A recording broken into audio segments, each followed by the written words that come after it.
Hey, buddy, got your glove? Yep, I got it right here. You're coming, right? Of course. I'll see you in 10 minutes. Awesome. Don't forget the you-know-whats.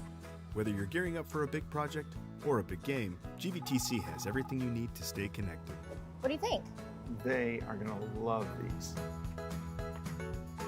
From smart security and high-speed internet to TV and phone, GVTC provides cutting-edge technology for your home and business. Thank you. You made it. Hey, what is it? Whoa, jerseys! With deep roots in the community, we're committed to building a stronger, better, connected future for the areas we serve. Our GVTC Foundation's charitable support and industry-leading products help you stay connected to what matters most. GVTC, connecting you.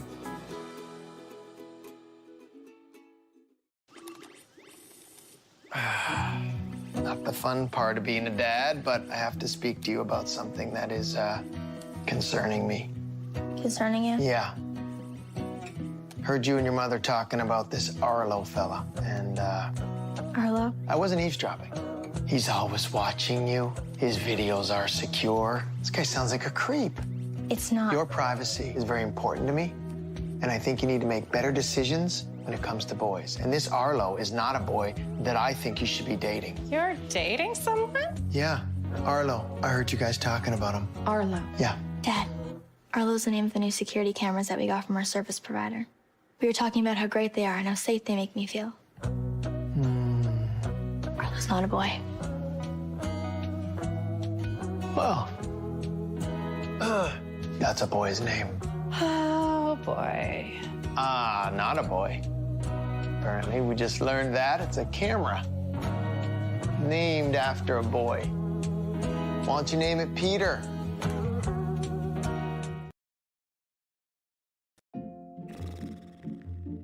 So, where are we eating? With GVTC's blazing fast fiber speeds, 3.5 stars, not a chance we try anything under 4. you might feel like other things in life are taking a little longer than before.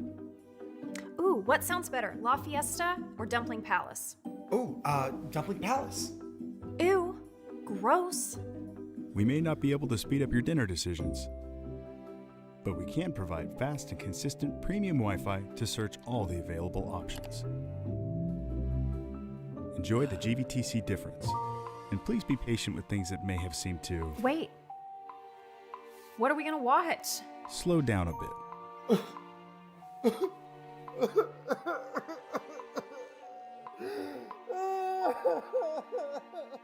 GVTC, connecting you.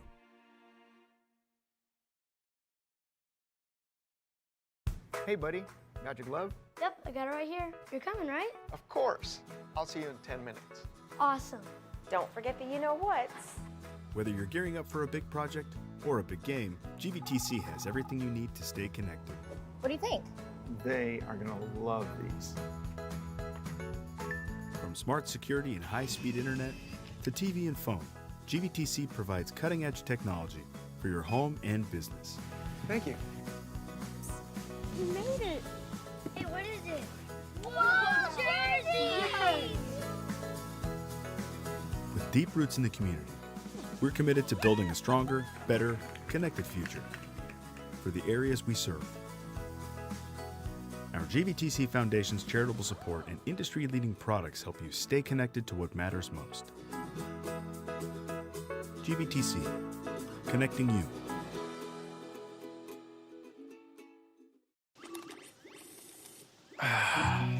Not the fun part of being a dad, but I have to speak to you about something that is concerning me.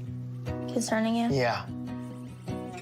Heard you and your mother talking about this Arlo fella, and Arlo? I wasn't eavesdropping. He's always watching you. His videos are secure. This guy sounds like a creep.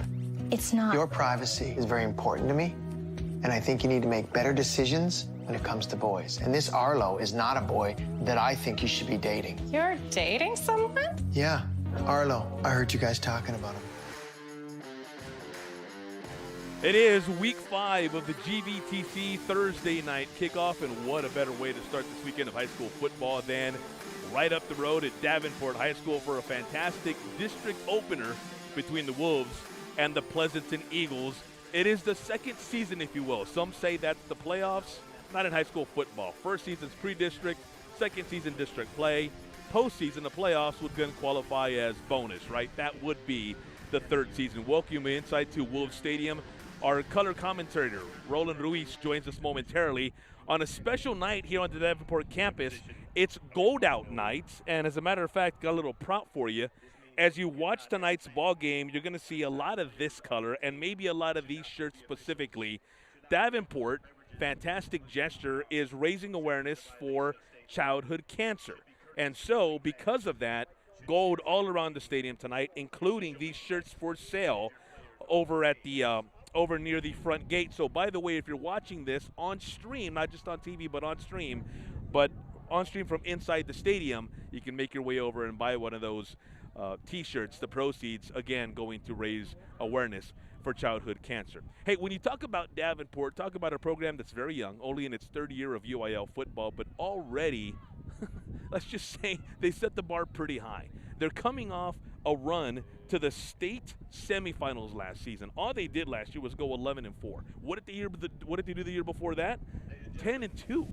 Area round of the playoffs. And again, they just played 3 years of competitive football, had kind of an outlaw schedule before then, but again, goes to show the talent-rich area that this area has as Comal ISD adds another fantastic program. Okay, their opponents tonight, let's talk about the visiting Pleasanton Eagles. Pleasanton comes in, they won their first 2 ball games, dropped the last 2, but a good first couple of wins against Highlands and Jefferson. Fell off a little bit in the last 2 versus Jourdanton, and then a tough loss last week to Gonzales. But here they are, looking to start district play off with a bang, and what a fantastic way to start district play, but with a district victory against a team that many people think has a legitimate shot to go to state. For Davenport, touched on them a little while ago, in a sense picking up where they left off last year. Started the season 2-0, beat San Antonio Veterans Memorial, another good win in week 2.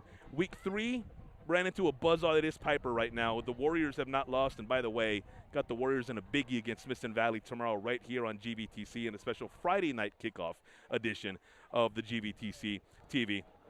So Piper right now, a team that's rolling. Davenport lost to them but bounced back with a win against Del Rio last week. Let's bring in our main man, our color analyst here, Roland Ruiz, to kind of break down what he's looking for tonight. Roland, take us first through the visitors from Pleasanton. What are you going to be looking out, and specifically, who will you be looking for tonight? Well, I tell you, Hector, we're going to look at their statistical leaders on both sides of the football. First of all, their running back, Eric Coronado, 66 carries thus far on the season, almost 300 yards, 7 touchdowns. He's averaging just about 4.5 yards a carry.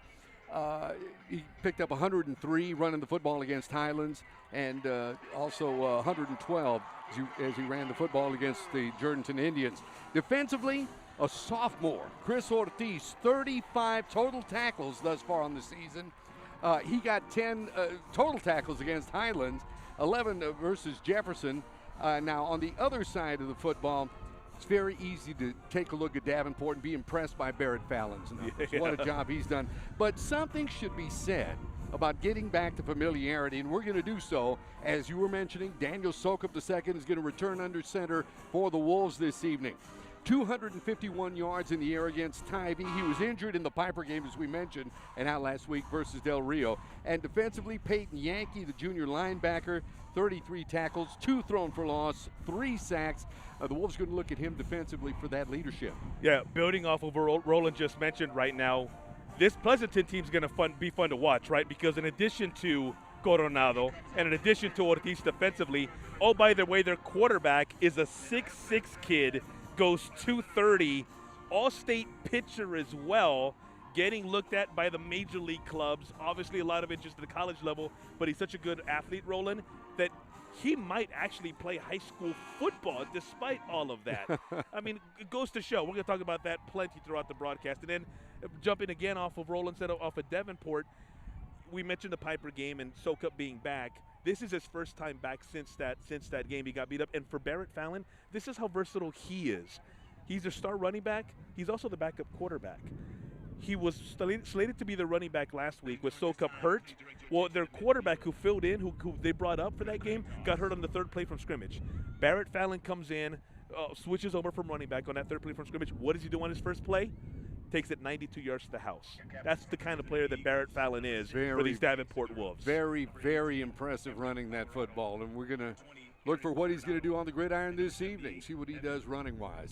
Should be a lot of fun any way you slice it. And I'll tell you what, we've got kickoff when we come back right here on the GVTC Thursday night kickoff. It's Pleasanton. It's Davenport. It's a district opener, and we got it for you live right here on Channel 16.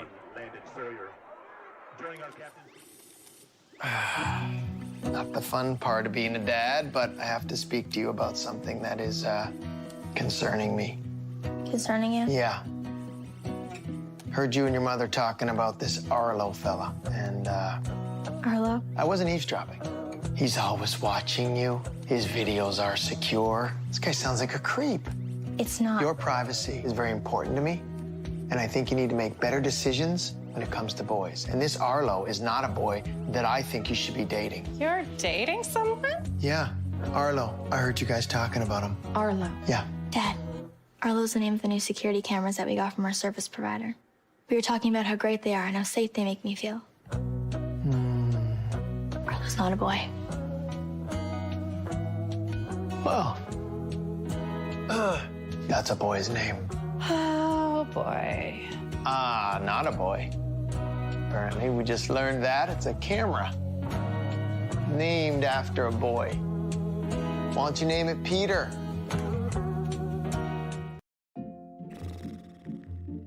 So, where are we eating? With GVTC's blazing fast fiber speeds, 3.5 stars, not a chance we try anything under 4. you might feel like other things in life are taking a little longer than before. Ooh, what sounds better, La Fiesta or Dumpling Palace? Oh, Dumpling Palace. Ew, gross. We may not be able to speed up your dinner decisions, but we can provide fast and consistent premium Wi-Fi to search all the available options. Enjoy the GVTC difference, and please be patient with things that may have seemed to Wait, what are we gonna watch? slow down a bit.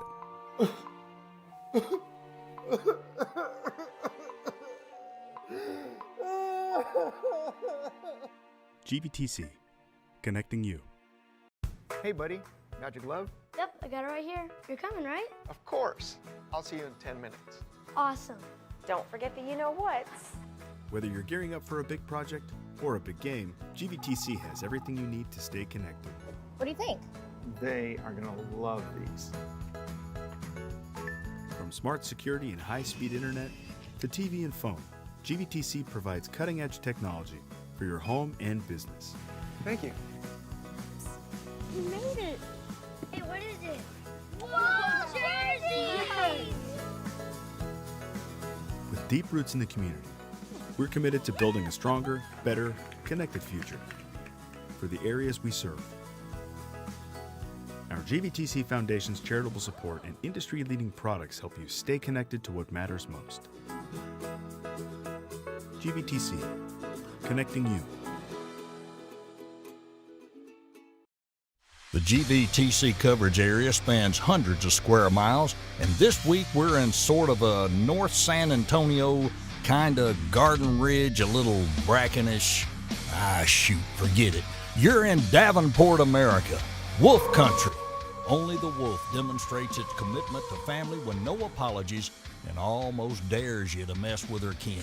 And if you make the mistake and challenge one, well, friend, you just brought down the wrath of the whole pack on you. Stepping off the bus, though's a group that'll pay no mind to those warnings. Don't let the name fool you, 'cause there ain't nothing pleasant coming with these Eagles from Pleasanton. They aim to hunt and take home the district opener and establish the pecking order early for 14-4A. You better fasten your seat belts and put your tray tables up. Eagles, Wolves, it's Thursday night in Texas. Let's kick it off now.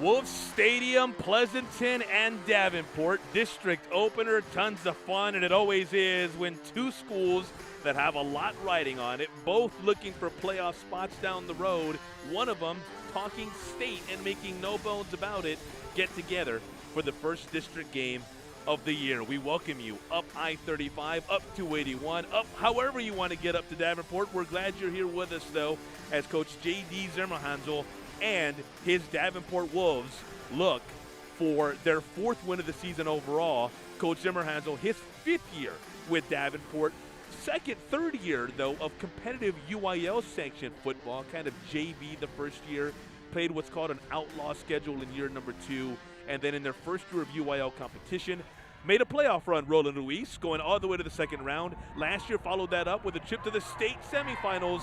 This year, looking for a state championship bid. Absolutely. The Wolves, a very impressive squad, and you know it's just a step beyond year after year after year, and it's going to be very interesting to see how far they take this run this year. It's a brand new season, though. Throw all the numbers out the window. We start anew with district play tonight. Against the Pleasanton squad that's coming in 2-2 on a 2-game skid, looking to break that, and boy, what a statement win that would be if the Eagles can knock off a Wolves team that only loss has come to Piper, a squad that's 4-0 and plays up a level in 5A. And so we're set for kickoff. Pleasanton won the toss. They deferred, and so the Wolves will get the ball first to start the ball game. Pleasanton wearing the road white jerseys, the green pants, the white helmets, and overhand kick. A pooch taking it right on the 30, fumbled. And boy, what a big break this would be for Pleasanton, Roland, if they could recover. You know, they say when a team's looking for an upset, they need things to go their way early. This is the kind of, I see one official signaling Pleasanton's work. There we go. There it is. Pleasanton football. Gio Badillo down there for the Eagles, making the indication that they indeed have the football, and that is the case. An early miscue by Davenport gives the Eagles the football, and they'll be at the Davenport 35-yard line to get things started. A look at the two quarterbacks as Cade Segura, the signal caller for Pleasanton, comes onto the field. He's 6'6", goes 230. He's an all-state pitcher, but he can sling it on the football field as well. 770 yards on the season, 3 touchdowns. His counterpart, Daniel Sokup, well, he can throw it, he can run it as well. You look at the side-by-side, both with impressive numbers, both with 3 touchdowns and no picks early on in the season. First give to Coronado coming left. Not much for Eric there. Gets to maybe the 35, which is the original line of scrimmage. Over on the stop that time, Tate Rudis coming over to make the stop. Tate also among the leaders in tackles on this Wolves defense. We'll have to see a big night from him as well. It's coming off the sideline, Joseph Rodriguez from his wide receiver spot for the Eagles. Expect to hear us call Eric Coronado, the young man who just got the football, his name a whole bunch tonight. 66 carries on the season coming in, scored 7 times, rushed for nearly 300 yards, 4.451 every time he touches. Here's Cade back for his first pass attempt. Or is it? Still looking, lets it fly, a lefty, it's picked! Davenport answering with its first big play of the game within plays of giving up a turnover on the opening kickoff. That's Josh Johnson from his cornerback position coming away with that. Just read Segura's eyes perfectly. Was right in the right place at the right time, and it'll be Davenport football. And he went at the high pointed too, Roland. That's the impressive thing. He goes up and he gets it, you know, with his hands. It's the hardest thing to do often is catch the ball with your hands. When it's whizzing by, live action, and everyone's going full speed, it's not as easy as they make it look. Davenport takes over first and 10 at its own 11. Soka, first pass since that Piper game 2 games ago, is complete out wide, and a gain of let's call it maybe 8, 9. No, they're going to move the sticks. The first down on first down for Davenport, excuse me. So 1 play, 1 first down for the Wolves. Caden Scott, the reception. Here's coming around right side across the 40. I look down for a second, look up, and Davenport soak up already getting the playoff. And another first down for Daniel.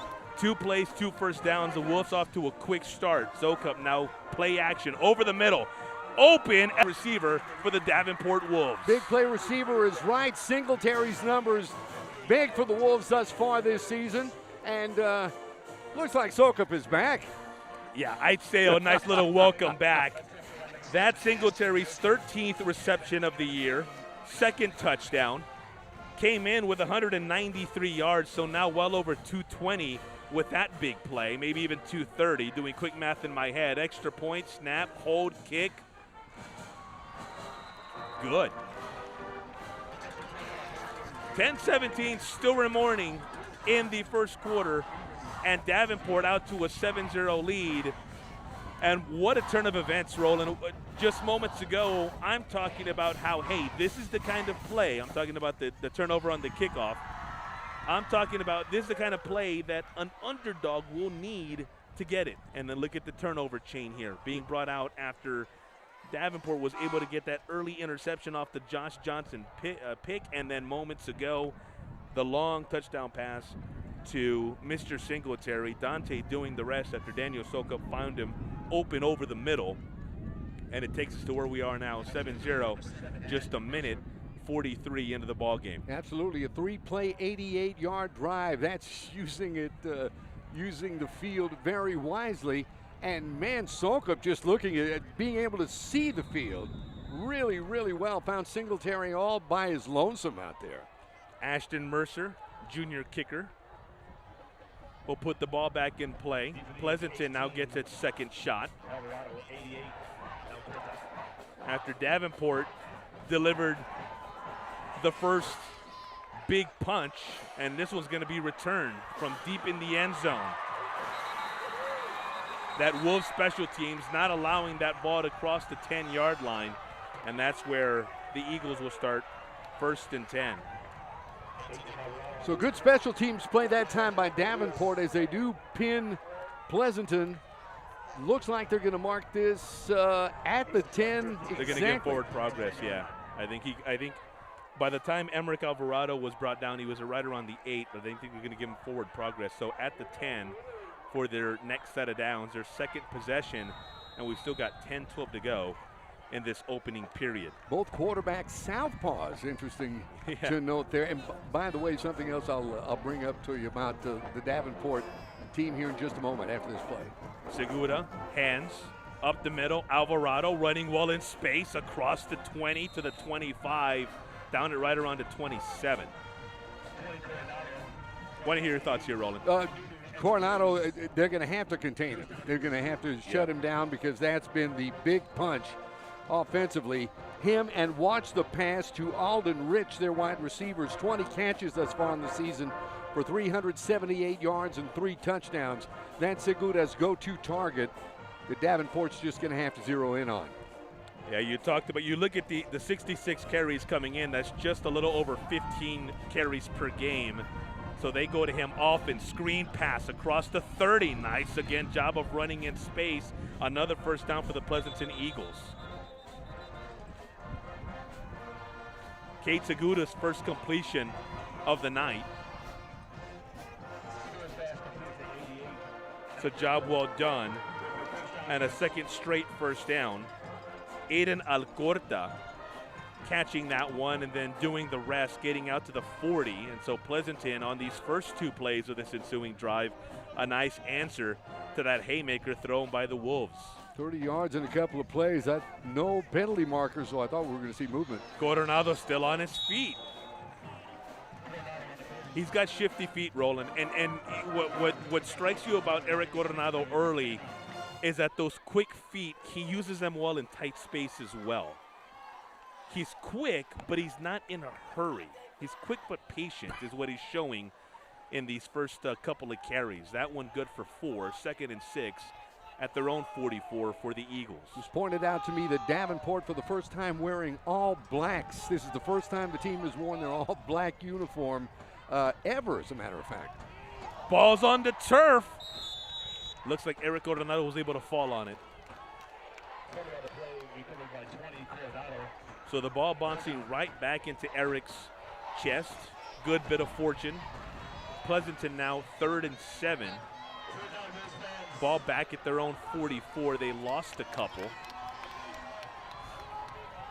This is a big down for that defense. They can certainly make a statement if they can hold Pleasanton on this play.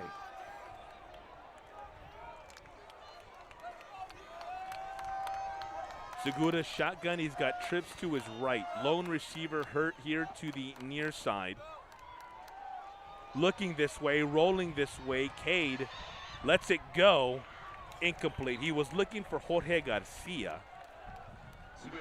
You know, in talking with Coach Steve Litzka, Pleasanton's head man, coming into the game, he said, you know, Cade's more of a pocket passer. You know, don't expect him to be the guy who runs around and makes things happen, and you know, that's not his game. He's more kind of an old school quarterback. That size definitely has something to do with it, right? 6'6", 230. More than likely you're not going to be as agile when you come with that kind of size. And you know, we saw that. It looked like he had real estate in front of him, could have picked up the first down. Garcia, punt, contact, no flag. Takes a Pleasanton bounce. Eagles will be happy to let it continue to roll. It dies at right around the 8, and that's where the Eagles will down it. Garcia's punt is down at the 9-yard line. The Wolves will take over. So good defensive series there for the Davenport Wolves as they were able to hold Pleasanton. Matter of fact, they gave them 34 yards on that drive and kind of turned them away. Soak up shotgun. Flanked by a pair of backs. He's got Barrett Fallon to his right. Hands the other way. Up the middle. Good burst. Across the 20. And while it's Barrett Fallon who gets a lot of carries, don't forget about Mason Falcone who gets the carry there. Now split out into the slot on this next play. Quick snap, soak up. Speaking of quick, running over defenders as well. Past the 40, carrying a flock of Eagles. I see what you did there, flock of Eagles. I was waiting to see if maybe somebody caught it. Thank you, I appreciate that. Not on an island. Under 7 minutes we go with the 41 soak-up shotgun. Looking left, lets it fly. Wow. Beautiful strike and caught on the other end. What a catch for Caden Scott. His second reception already of the afternoon. He caught the very first ball off the arm of Soak-up. And Davenport in a hurry. Can't even brag on that beautiful catch. Here's Soak-up, got a lane. Bounces it outside, brought down a touchdown-saving tackle by Daniel Coronado. By the way, Daniel, you're going to hear his name a lot too. Daniel and Eric Coronado for this Eagles ball club, not related. Not brothers, not twins, just a coincidence. Two Coronados that happen to be two of the better players on the team. Meanwhile, we have a timeout on the field, an Eagle down at right around the 40-yard line. Another look here at the Soak-up run, Roland. I tell you, the previous one. Doesn't look like there's anything hurting about big number 2. And that catch, I mean, that was just off his fingertips for Caden Scott. What a grab, what attention to the football, actually, to pull that thing in. Caden Scott, a young man, almost equaling his season production in this first half of the first quarter. Came in with 5 catches, 75 yards. He's got a score. Already 2 catches. Here's that run we saw moments ago from Soak-up.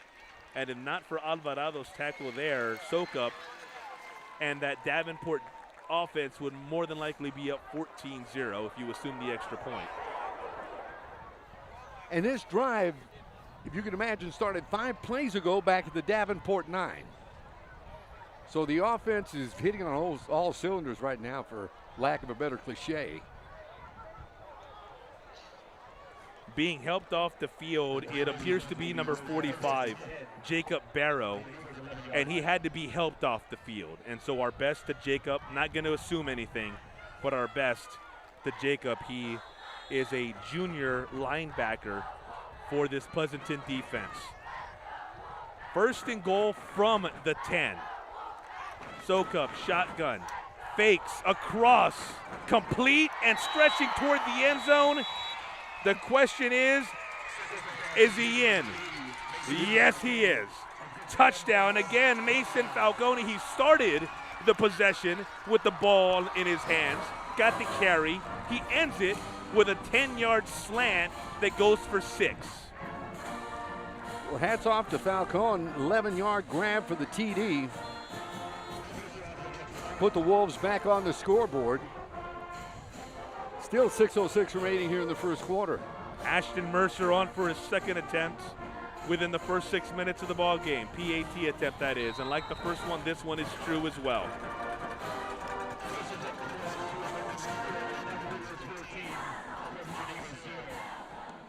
Let's step aside. When we come back, Pleasanton looks to withstand an early onslaught. You're watching the GVTC TV Thursday night kickoff on the local lens.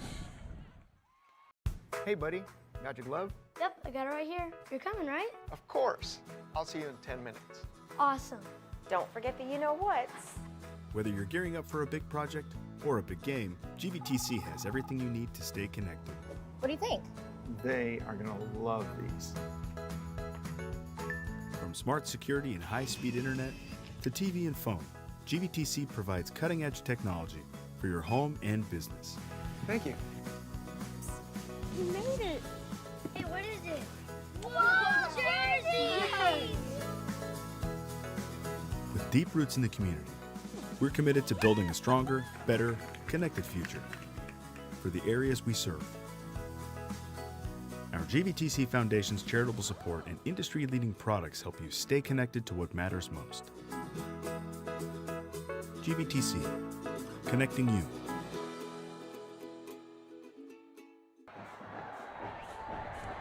Back here at Wolf Stadium, kickoff by Mercer, out of bounds and through the end zone.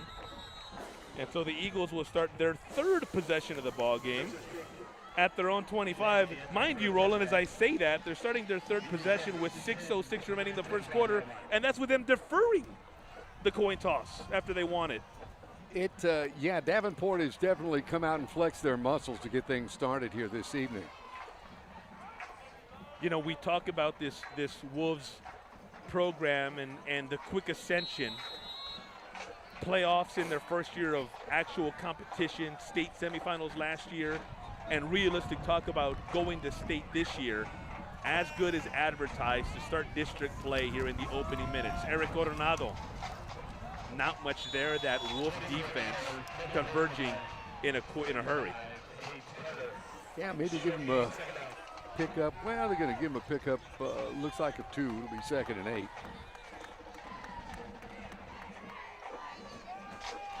It's a good Davenport defense with Sokup and Singletary, Dante that is, Barrett Fallon, Caden Scott on that offensive side of the ball. The D may be overshadowed a bit, but a very good unit for a Wolves team that's looking for a district championship before that ultimate run they hope comes their way. Screen pass to Coronado, knocked out. And as I talk about the defense maybe perhaps being overlooked, should mention that Eric Singletary, their safety, a young man who's getting plenty of interest at the next level. He is the twin brother of the receiver Dante Singletary.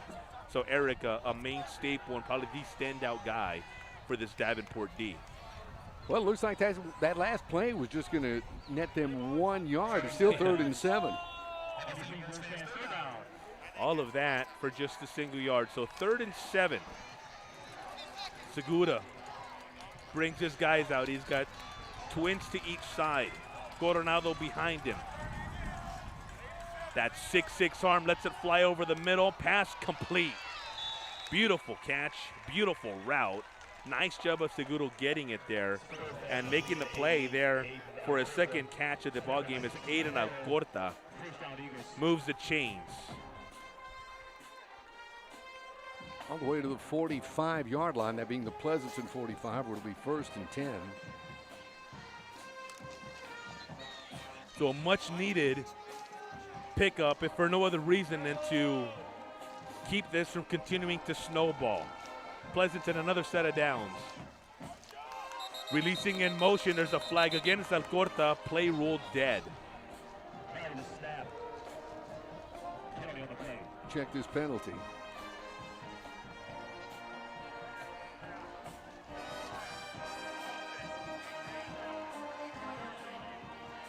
That's going to back him up to the 40. Pleasanton. By the way, Roland, major kudos to the Davenport band. I don't know if I'd ever heard a band play Bon Jovi's It's My Life before at a football stadium. I'm a Bon Jovi guy. See, there so, you go. So, I mean, this is this is heaven for me. They knew you were coming. Inject this song into my veins. 1st and 15 as Alvarado gets to carry. No, make that the Coronado young man who gets so many carries for this Pleasanton Eagle offense, and he gains another first down. So 1st and 15, he gets 17. A big gain as the Eagles continuing to go to their bread and butter. Yeah, that's one thing you say about Coronado. 298 yards, as we talked about, and 7 touchdowns. He's fast. He gets that first step, and he just takes off, finds his holes in that defense. He's impressive to watch. I like his game. In control, but very effective. Big fan of guys who don't look like they're going really full speed, but nobody catches them, and they get the job done. Segura looking over the middle, pump fakes, in trouble, now lets it go, out of bounds. Yeah, I guess that's about the smartest thing you could do in a situation like that. He had his receivers covered. He was feeling pressure. Throw the thing out of bounds and let's live to have another down at the same line of scrimmage. 2nd and 10. I do like Segura's poise, though. That's a very tall young man. Stands tall in the pocket. He looks like a prototypical quarterback. Like, you know, whatever the timeline is, as he hands to Coronado again, Eric coming left, a couple, maybe exactly that, maybe 3. They're going to spot it at the 41. It's an Eagles squad that has several big name players along with Kate Segura on their roster. You mentioned Chris Ortiz, Roland. Jaden Rodriguez, he's a young man who also gets some touches. Daniel Coronado, the aforementioned other Coronado, and I say that with respect. It's just that he's not related to Eric. Marcos Ontiveros, by the time the night's done, you'll hear his name several times as Pleasanton looks for a 3rd win this season after winning their first 2 and then dropping games 3 and 4. Segura coming left, keeps across, and K tough to bring down. As a matter of fact, he's got to get pushed out of bounds. Falls toward the track and a little slow to get up. Okay, he's made his way to his feet. Oh, okay. Yeah, they say you could ill afford to lose your field general at this point. Yeah, you see he's making his way down the field looking for that yardage before Tate Broadus forces him out of bounds. Another first down for this Eagle offense. Ball officially at the 23, so this easily their best drive of the ball game, and a nice answer, Roland. Nice answer after Davenport gave him 2 pretty good licks to start. Segura shotgun twinge to each side. Coronado to his left. That's who gets it.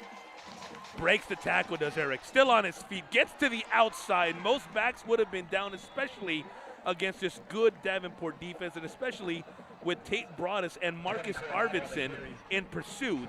Instead, another look here at the replay. Coronado breaks 1 tackle, breaks 2 tackles, gets to the outside. Excellent job of running to get 7 yards when most backs would have lost 3. And I tell you, Maddox Mendez was right back there ready to bring him down for a loss, but that's just the heads-up play by the running back to push things ahead, pick up 7 yards. 2nd down and 3. Segura, hands up the middle, pushing toward that 5. Enough for a first down, and so 1st and goal. As for the Eagles, it's Coronado again carrying a big part of that offensive load. Marcus Ontiveros, mentioned his name moments ago, his first carry right there. He's number 25. Nearing 2 minutes to go. 1st and goal at the 7.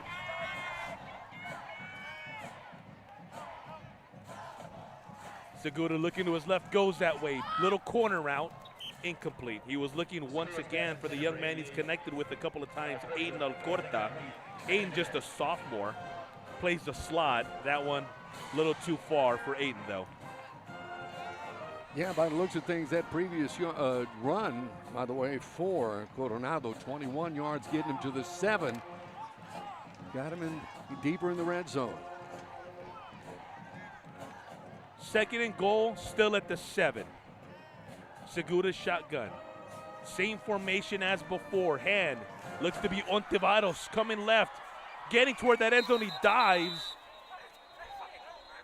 No signal. There is a flag, though, back at right at the 7-yard line in the middle of the field. In between the hash marks, I should say. It's coming back. Wow, so that's going to really take him out. Instead of it being a 2nd and goal from the 7. They're going to back this up just a bit. As a matter of fact, should be about the 17 where they place this. And that is the case. You see right here, it looks in real time like he got in. No signal, so I think the officials were going to say he's out at the 1. Now it ends up being moot because of the penalty. So you're right, Roland. They're at the 17 for 2nd and goal. Tough spot. Segura's got trips to his right, looking that way. Over the middle, complete across. Little drag route getting into the 5-yard line. Nice job of running by Aiden Rich. That's his first touch of the ball game. Aiden, also a big play receiver for this Davenport offense. Young man who, coming in, 20 catches, 3 touchdowns, 378 yards. So Aiden Rich, no stranger to getting his paws on the ball and getting Pleasanton back to the 3-yard line. 3rd and goal. We're under a minute to go in the first quarter. Segura, hands, Coronado, touchdown.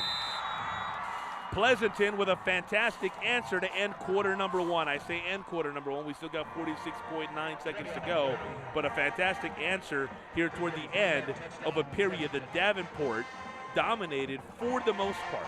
But Pleasanton in position here with the extra point to make this a 14-7 ball game. Now to try the extra point, that's Keaton Diaz. Had a 14-play drive that time. Started back at the Pleasanton 25-yard line. So 14 plays, 75 yards.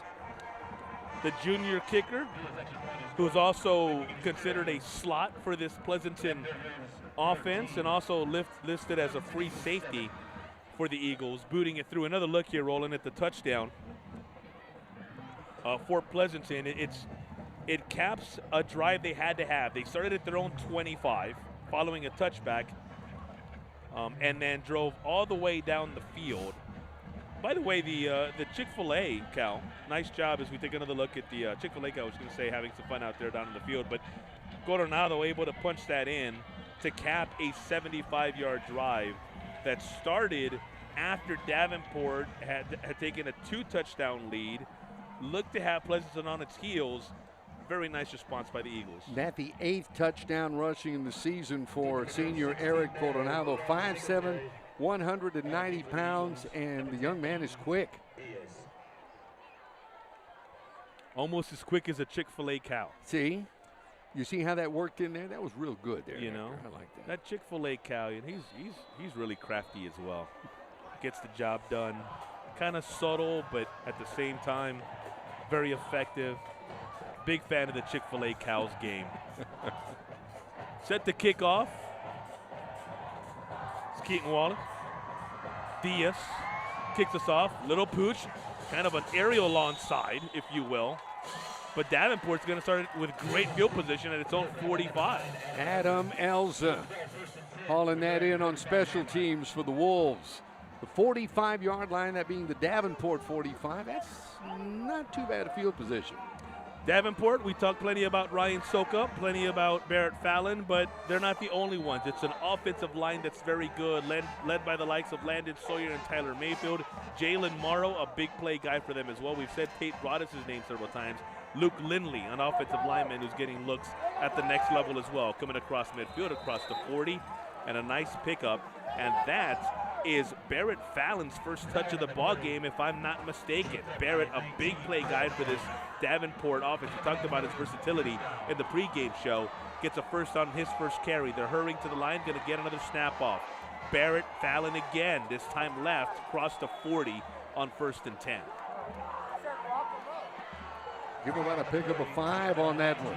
Normally that would have been the last play of the first quarter. Not the way Davenport is running offense in this first period. 10 seconds to go, they snap again. Fallon to the air, incomplete. He's looking for Caden Scott again. Good coverage back there for Pleasanton by Joseph Rodriguez. A lot of these Pleasanton players going both ways, are playing on both sides of the football. Always something I've enjoyed to see from these young men. Soka over the middle. Now buys time, lets it fly deep, just out of the outstretched hands. He was looking for Adam Elza, a young man you just mentioned moments ago on the kickoff. The fair catch on the kickoff, on the onside kick, if you will. After one, Davenport 14, Pleasanton 7. The Wolves moving in great field position already. We're back after this right here on the GVTC Thursday night kickoff, Channel 16, the local lens. Hi, I'm JR. I'm an INR tech with GVTC. Oh, my boss is awesome. I wouldn't trade him for the world.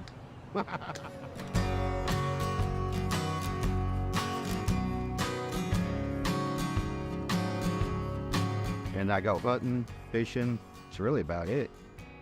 What kind of hunting? Deer. I like working in the hill country because it's a lot more quieter environment, and the people are friendlier, and everybody's willing to work together. That's the part I like. I remember quite a few roads just used to be gravel out here. As an INR tech, I install alarm systems for our subscribing customers. I primarily install alarm systems, but also do internet and everything to help keep our customers up and going and doing whatever it takes to make them happy. One of the positive times that I had with a customer was there was this handicapped gentleman up there in Bernie. I was there to work on the alarm system. He had a hard time getting around and everything and using his alarm system. He had a bunch of Z-Wave devices. So I helped integrated all that to his alarm system where he can turn on light switches, door locks, thermostats, made custom scenes on it to where he can operate all that with the push of one button.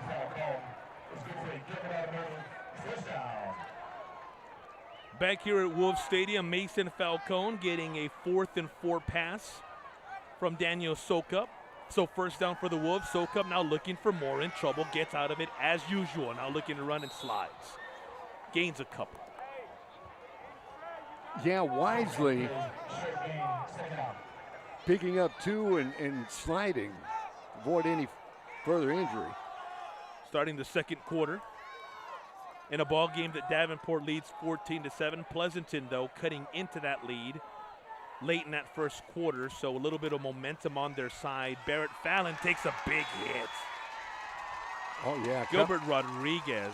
No, not 23, 29. It is 23. It was Rodriguez. He came over and just met Fallon head on. Yeah, Gilbert Rodriguez with the big hit. I looked up and I saw, no, that's 29. No, you had it right the first time, 23. 3rd and 10. Wolves at the Pleasanton 32. Fallon, the carry.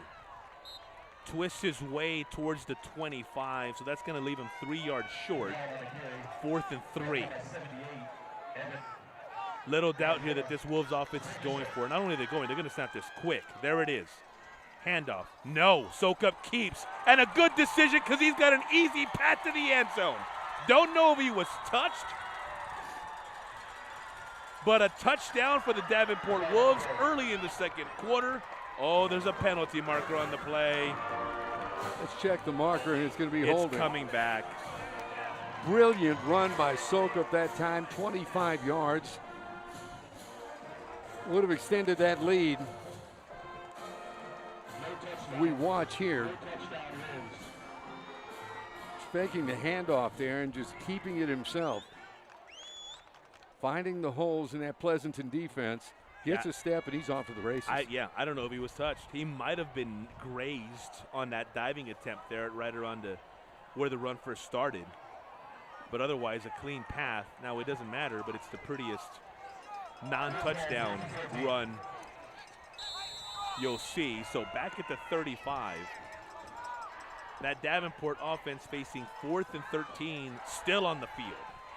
Kind of in that no man's land at that 35-yard line of Pleasanton. Certainly is confidence in your offense. Soak up, the lefty letting it go. Deep slants, overthrown. Looking for Adam Elza. We said his name a couple of times. Couldn't quite connect. And if you're wondering, now if you've seen Davenport quite a number of times, you know they like to play with pace. If you're wondering why they're going quite this fast, well, in talking with Coach Zimmerhansel before the game, he mentioned, Roland, he said, hey, look, Pleasanton has a lot of guys go both ways. If we can push the pace, exactly, that'll help us out. Fatigue starts to wear in on their part, and we have the advantage there of dictating where we want to go offensively. And so that's a big part of the game plan, looking to wear these Pleasanton Eagles out. But it's Pleasanton who has the ball now with just under 10.5 to go in the second quarter, down by just a touchdown. And after all of this, an opportunity here to tie with a good drive. Segura rolling to his left, directing traffic, goes deep. Complete to Eric Coronado. Fantastic job, schoolyard ball there, Roland. Keep on moving. Keep on going down the field, I'll hit you. Go to the car and then turn around. That's brilliant. Got from their own 35 to inside the Davenport 30 at their 28-yard line. Nice pass and catch. You see, as you saw that on fantastic view there on that instant replay, that angle showing you that that was not the intended route. It was not a go, it was not a fly. Coronado changing it as he saw Segura looking for help. Speaking of Coronado, the workhorse coming right this time. Eric Singletary, the aforementioned ballyhooed, and rightfully so, defensive star for these Wolves, making the stop, but not before Coronado picks up 6 more. Checking into the ball game now, number 40, Peyton Yankee. We talked about him, his defensive leadership this evening. Second down and 4, as mentioned, at the 22. Pleasanton on the move again. Segura lets it fly toward the end zone. Bullet nearly picks. His intended target, Aiden Rich, fell down. Yeah, and I was looking to see if the officiating crew were going to get out the little yellow laundry, and nothing doing there. Trenton Evans-Williams back in defense. We mentioned Aiden Rich a little while ago. 21 catches on the season, right around 400 yards, 3 touchdowns. So easy to see why Segura was taking a shot with Rich. 3rd and 4, hand, not much there. Marcus Ontivaros the carry.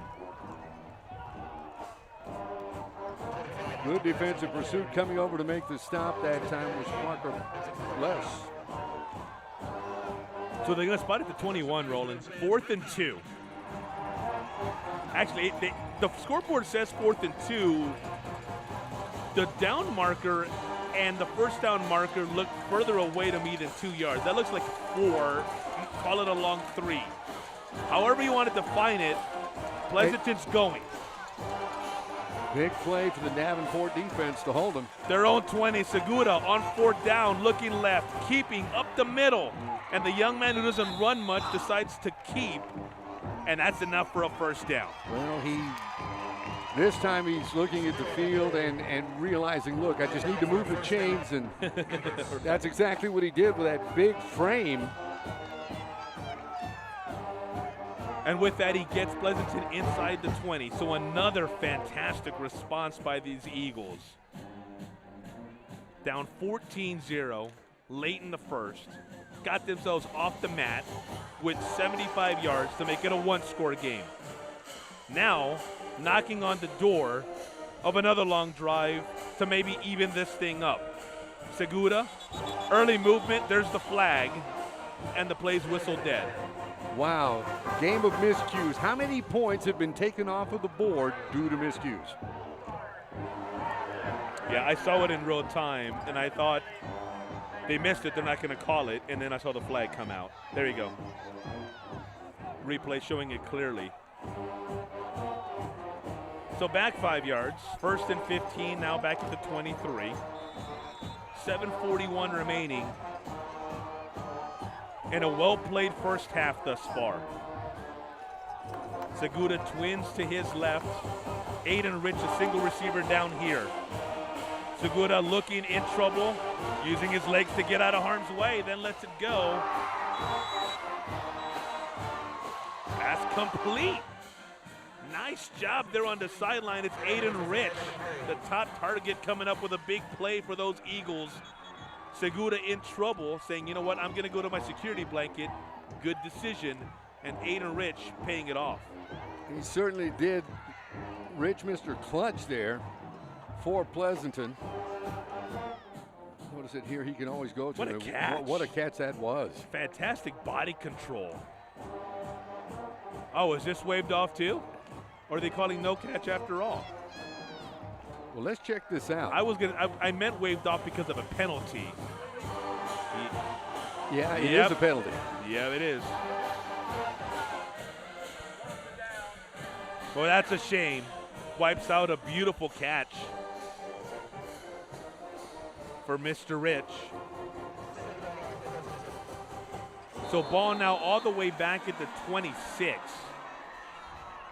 They need to get to the 8 for a first down. 2nd and 18 to call. Coronado the give, but one of the rare times tonight, not much there for him. Good defensive pursuit that time, coming over Peyton Yankee, among others, to make the stop.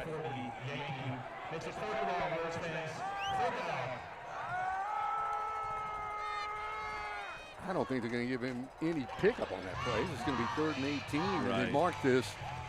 He's still marked at the 26. Well, and I'm thinking, Roland, if this is 4-down territory, do you try to get, are you content here with a 10-yard pickup? We'll see if it comes to that. Segura under pressure, the blitz, ball's on the turf. Ground. And it's Davenport's football. Huge play for that Davenport D. Colton Pearson, the recovery. Here's a replay. Look at exactly what happened. I tell you, Davenport has been keeping that Pleasanton offense under pressure all night long thus far. I think Segura. Oh, the ball came out when he hit Coronado. So miscue there, thwarting that drive. Coronado knocking that ball loose when Segura was trying to move up into the pocket to avoid the pressure. The ball hitting Coronado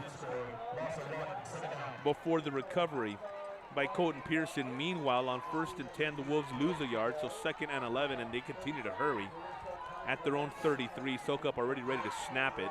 There it is. Barrett Fowler, the handoff. Gets back maybe a yard past the original line of scrimmage.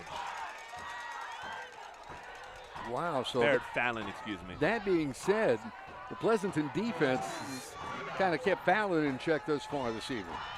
Following the 2-yard pickup by Fallon. Maybe a yard because they're calling it 3rd and 10. It's Sokup, Daniel, as he usually does, causing all kinds of havoc, and I think he got the first down. Nice run by the Southpaw senior quarterback for Davenport. Fantastic run. Got to the 45, right back up, and they're ready to snap it again. Here we go, new play. Fallon. Couple of moves to get past the 45, nears the 50. They're going to mark him down at the 48 of Davenport. Give him a pickup of 3 that time.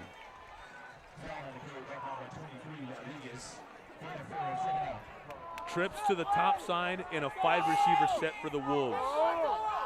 Fallon and Kane Scott down below. They go up to Falcone, and he's trying to get across the 40 to the 35, and a nice job of running. Mason been very busy here in the early going. Oh, we've called Falcone's name quite a bit.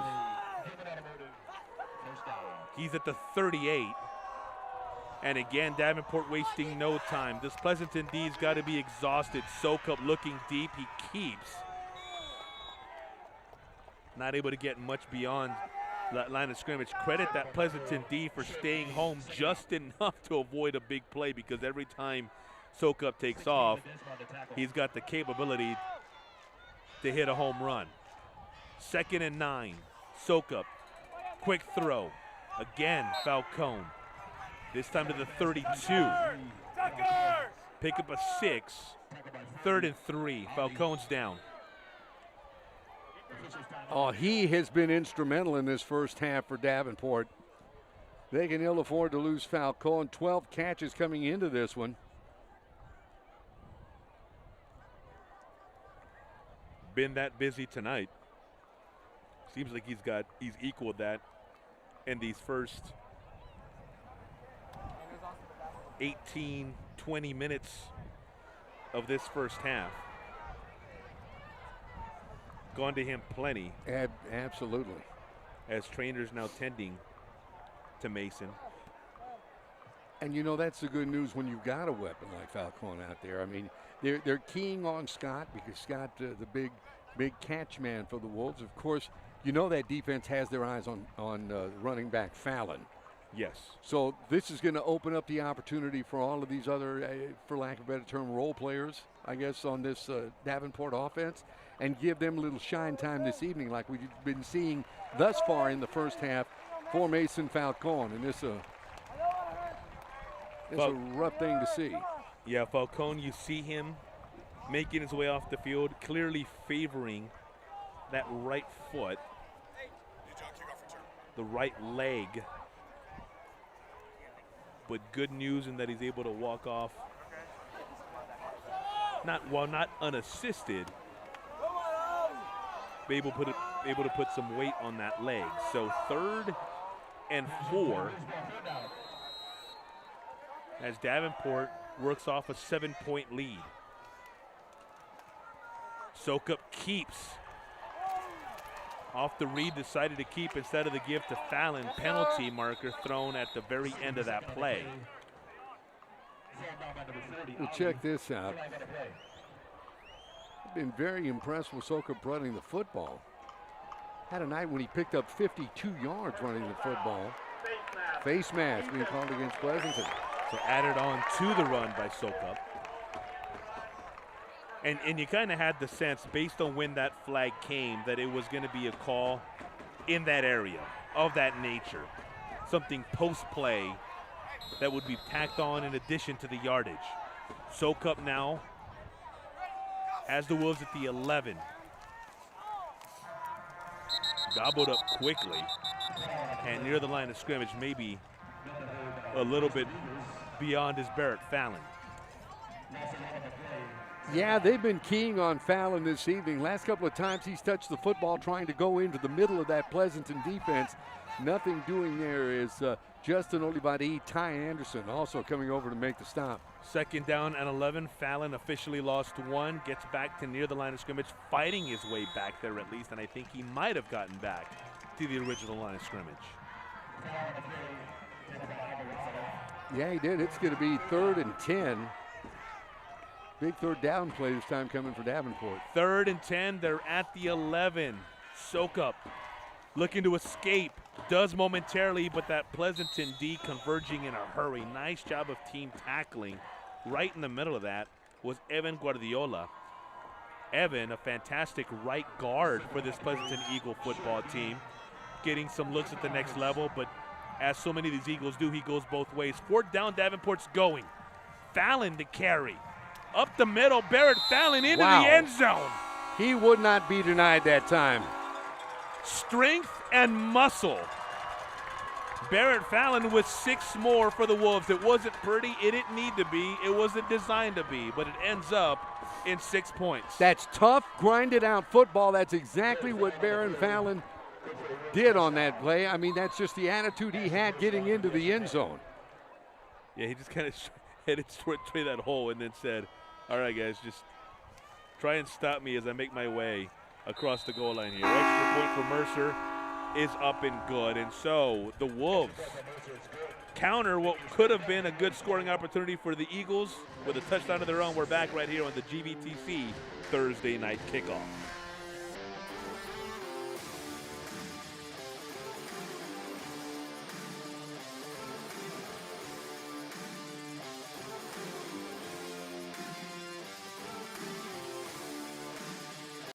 Hey, buddy.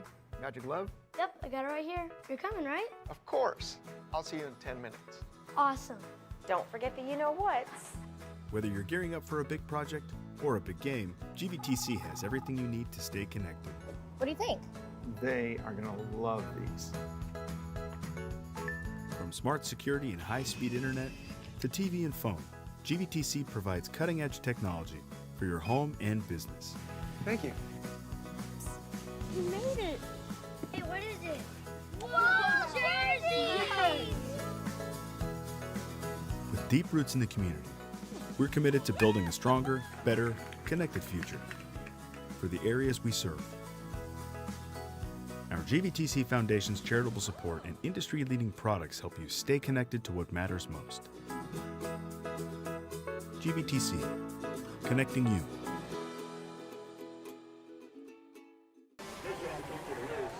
You hear the howls here at Wolf Stadium as Davenport has taken a 21-7 lead on a very game Pleasanton squad so far tonight. Kickoff for Mercer, end over end. Fair catch called it right around the 10. And remember high school rules, because you can call a fair catch anywhere on the field, Pleasanton will get it at its own 25.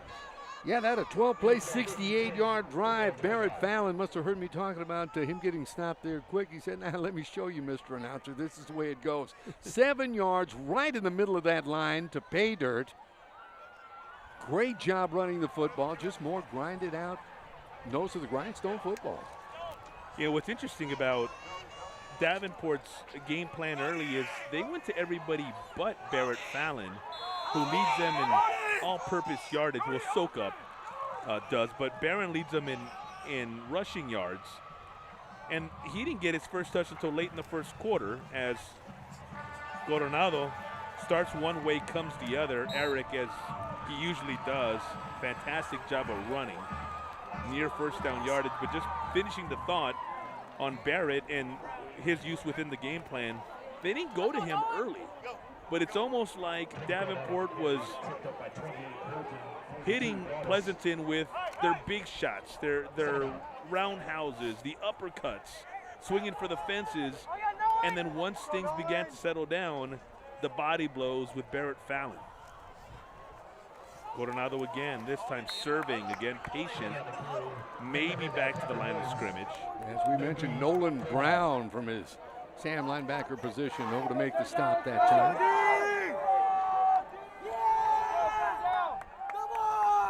So brings up third down for the Eagles. 3rd and 2, they say no gain on that play. Good defensive pursuit that time. Wolves, Brown leading the charge. I was just going to say, Roland, Wolf Stadium does a nice job of playing Dr. Dre's The Next Episode on big opportunities for their defense. This is one of them. 3rd and 10, Segura. Looking deep, lets it fly. 2 Wolves defenders, and the Eagles come up with it. What a rich play for Aiden. My goodness. Man, that's it. That's the go-to target. Aiden Rich. 378 yards, 3 touchdowns coming into play tonight. Big gainer. That play was filthy, Roland. You could say it was filthy rich. I see what you did there. They're now inside the 40 following the huge completion. And the Eagles just continue to battle. Game clock now is under a minute, though. Coronado coming to right. Coronado, fantastic job of following his blockers, trying to get to the outside to get out of bounds. Hey, let's go. The Wolves don't allow him to do so. Eric Singletary there with the stop, so Pleasanton going to take a timeout.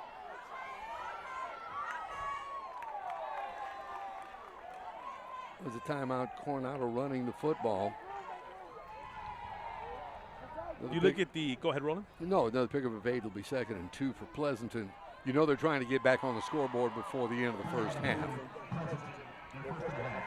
Try to keep the margin within a touchdown. Now, I think the second half is going to be a different tale of the tape. I think you pointed out something, of course, elementary. Many players going on both sides of the football.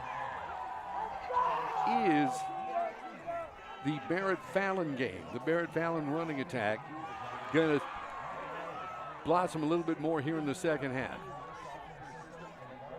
Yeah, any way you slice it, it's going to be a tough road ahead, especially for a team that's fighting that kind of fatigue. But I tell you, in this first half, these Eagles have been more than up to the challenge. Just a fantastic job all the way around of answering the bell every time they've been put back on their heels. Clock is running now, under 35 seconds to go. Although the carry stood up that time. Nowhere near, and Pleasant is going to have to take another first down. By the way, I mentioned moments ago, talking about the importance of Fallon and how they were kind of using him in the game plan, and talked about, total yardage leader. Well, it's not by much, but Fallon does lead the Wolves in total yardage. I kind of mentioned, Sokup's in there too. Well, obviously he's quarterback, dual threat. Sokup came in 434 yards passing, 162 on the ground. But Barrett Fallon, 740 yards on the ground, in addition to 57 more yards receiving coming into this ball game. He is the all-purpose total yardage offensive leader for these Wolves, a big part of what they do, as spectacular as Daniel Sokup is. So a fantastic 1-2 punch for the Wolves. Absolutely. And right now, while we can, tip of the Davenport Wolves cap to Peyton Yankee, junior linebacker, also Marcus Arvidsson, who stood up the running back Coronado on that last play for a loss of 1. So it's 3rd and 3, but that's almost not as relevant as the fact that there's 29 seconds left before the half. Segura looking up top. They're at their own 31, at the Wolves for 31. Segura, nice job of sidestepping pressure, gets away again. First down for Segura, and Pleasanton is going to take its final timeout. Does it have one? Yes, it does. The coaches chatting real quick and asking, do we have one more? Do we have another one to take? So Segura dodging all those tackles. He misses one. You see he comes almost wrapped up there, nothing doing. Good thing that number 42 that time, that was Tate Broadus, came back over to make the stop, or he would have picked up more yardage. As it is right now, line of scrimmage is the 28-yard line. You see the Pleasanton Eagles huddled up. Good time to tell you about their head coach, Steven Liska. Liska has been at Pleasanton since 1992. He's been on their staff. Wow. Took over as the defensive coordinator and was the DC for Ted Dumont, who was the head coach there forever. Now, Coach Dumont now the athletic director for the Pleasanton ISD. Coach Liska taking over in 2017. This is 8th year as a Pleasanton head coach. Made the playoffs a couple years ago and has done a fantastic job making the playoffs 4 out of 7 years. Coronado outside. Can he get out of bounds? No, he can't. They're going to have to hurry. Clock rolls. Whistles, though. Did Pleasanton have another time? I could have swore they took 3. Okay, my mistake. Maybe that first one was Davenport's. Okay. Well, we'll see. I'm not seeing any timeout indications on the board, but well, okay. There you go. That's the third and final timeout for Pleasanton. So maybe Davenport took that first, because we had 3 straight timeouts taken here moments ago. I'm guessing Davenport maybe took it, thinking that maybe they could get the ball back if they could stop Pleasanton on this next series of this ensuing possession here. And so that must have been what happened, because unless I'm severely mistaken, this is now the 4th timeout that we've seen in the last 7-8 minutes. Davenport must have taken one unless it was an official timeout. I'm not sure.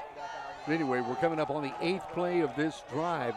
With 11 seconds left, this drive began back at the Pleasanton 25 to get things started. They're at the Davenport 28 now. Segura shotgun, trips to his left. Aiden Rich, a single receiver flag. Across the middle, pass incomplete. 5.9 seconds left. We'll see what the flag is for.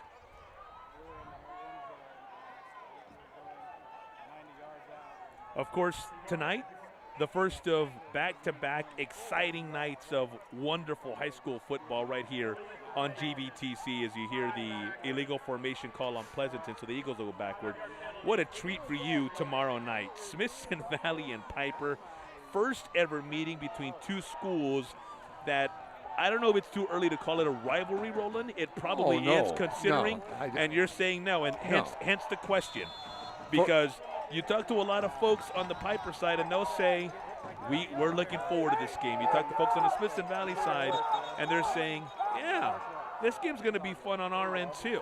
For any school that's in the neighborhood there with Smithson Valley, will come out with signs that say purple is the new Navy. No, that's a rivalry. Should be a whole lot of fun. Catch it right here. We go on the air like we did tonight at 6:50 with our pregame show. Kickoff just after 7 o'clock. Smithson Valley and Piper set to lay it on the line. 3-1 against 4-0. Should be a lot of fun. This one fun as well. Segura, last play of the first half. He lets it go toward the 10, complete. Aiden Rich can't break the tackle, and that's how the first half comes to an end. A well-played one. And after 24 minutes, it's Davenport 21, the Eagles 7. Pleasanton will get the ball back to start the second half. Halftime is next. It's been a fun one so far. These next 24 are going to be just as fun, we hope. If not, maybe a little bit more fun. Halftime next on the GVTC Thursday night kickoff. Pleasanton, Davenport, the Wolves up by 2 touchdowns.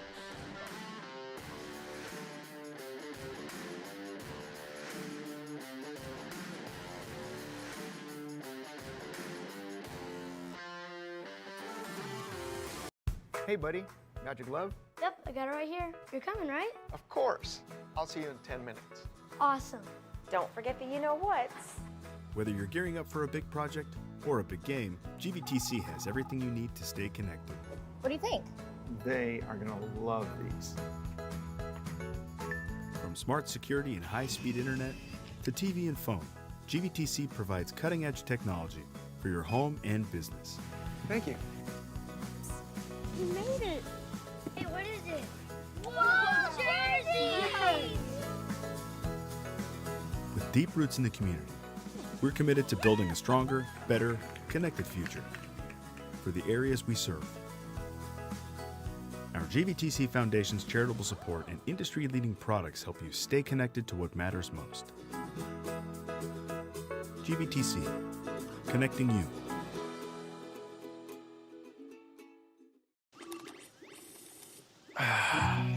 Not the fun part of being a dad, but I have to speak to you about something that is concerning me.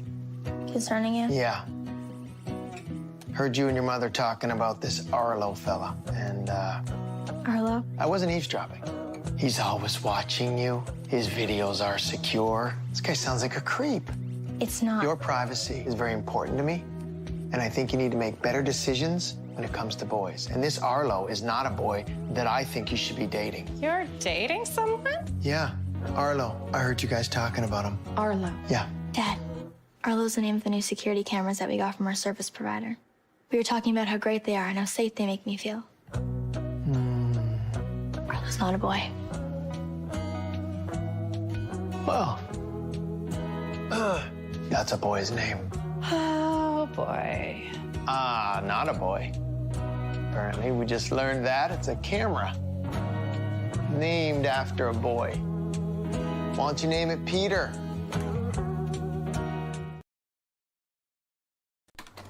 My name is Sonia Aguion. I am Manager of Public Relations for GVTC Communications and President of the GVTC Foundation.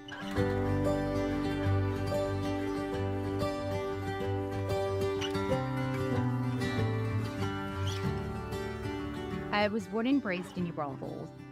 Growing up in New Braunfels, it was a small town feel, and it has continued to grow and been one of the popular hot spots, but still that wonderful small town Texas feel. I've been at GVTC for 23 years now. I was looking for a new experience and a new opportunity. I wasn't sure what I could do for GVTC with no experience behind the position that they were looking to have filled. The GVTC Foundation and GVTC Communications are big on community service and impact.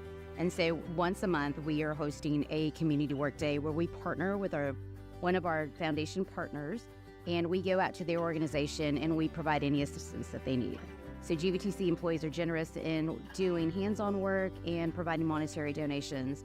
And so we incorporate both of those by going out on the location and working to see how we can fix the needs or help our partners not have to pay for those services. GVTC is unique in many different ways. One of the biggest, or actually should I say my favorite, is the fact that they are so engaged in the community. They truly understand what it is to enhance the community that we live in, and they allow the employees to participate to make our community better. There's so many memories that I can think of that has brightened my life because of the foundation. One of the greatest is that constant reminder of there are people out here who are trying, and just because they need assistance doesn't mean that they aren't human. And so the constant reminder of you never know with someone's situation or someone's story will forever be ingrained and be a reward of working with the GVTC Foundation.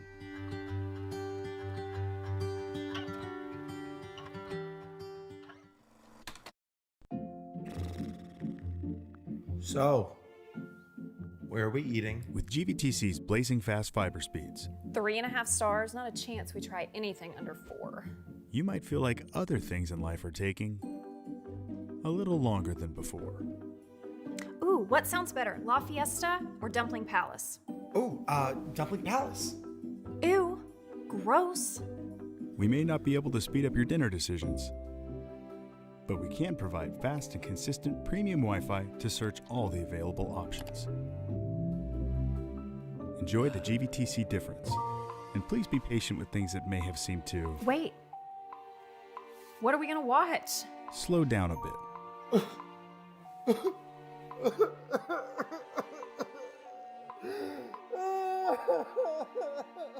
GVTC, connecting you.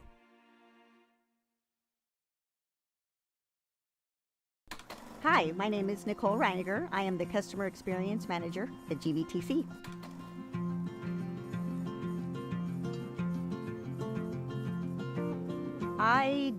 I like working in the hill country. I love the views. I love this area. I think this is just a really pretty area. I still like the closeness and the small community feel that it has. I currently reside in our service area in Blanco, Texas. Blanco is still a very small town feel. Everybody knows everybody. You walk into the restaurant and it's high, and even though we're growing, we still have that close feel. There is some really unique places around there, especially around the square. We still have old-fashioned market days. It's just a great, fun community. I came to GVTC in 2000. I actually did some work at my previous company and worked a lot with GVTC. So when we moved out here and I had a relationship with somebody in engineering, an opportunity came up and I applied, and that's where it all started. As a customer experience manager and a customer of GVTC's, I actually go in and look at all the survey results, look at customer comments, watch call stats. There's many different things that I am looking at to see where we can improve the customer experience from my perspective as the customer experience manager, as well as being a customer myself. We're still family. I really feel like even being here 23, almost 24 years, we are very close, and this is my other family. I spend as much time here with people as I do my family. So I do believe that makes GVTC very unique, is how close we are. We formed Campus Day to bring all employees in, do service awards, so it's a great time. And I thank GVTC for giving me the opportunities that I had. Like I said, I would not have had the opportunities where I was, and it has just been, my career here has been very rewarding.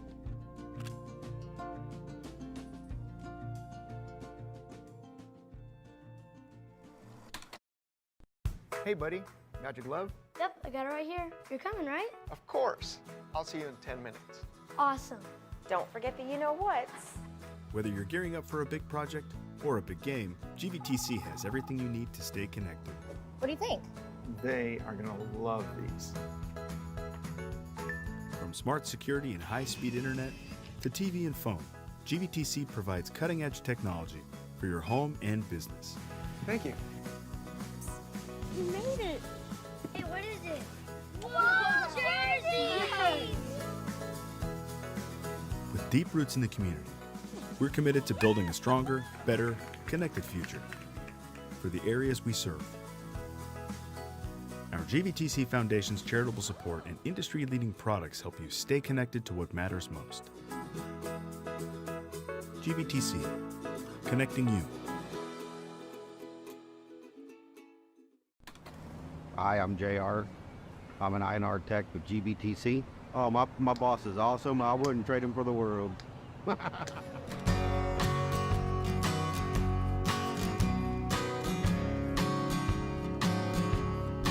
And I go hunting, fishing. It's really about it. What kind of hunting? Deer. I like working in the hill country because it's a lot more quieter environment, and the people are friendlier, and everybody's willing to work together. That's the part I like. I remember quite a few roads just used to be gravel out here. As an INR tech, I install alarm systems for our subscribing customers. I primarily install alarm systems, but also do internet and everything to help keep our customers up and going and doing whatever it takes to make them happy. One of the positive times that I had with a customer was there was this handicapped gentleman up there in Bernie. I was there to work on the alarm system. He had a hard time getting around and everything and using his alarm system. He had a bunch of Z-Wave devices. So I helped integrated all that to his alarm system where he can turn on light switches, door locks, thermostats, made custom scenes on it to where he can operate all that with the push of one button. GVTC positively gives back to the community where we have the Thanksgiving meals for the people who cannot cook for themselves or afford it. Then we have the GVTC Foundation, of course. And then we also have the scholarship program, the Hill Country Daily Bread. They do a lot to help out the community. It feels great because I know a lot of people here.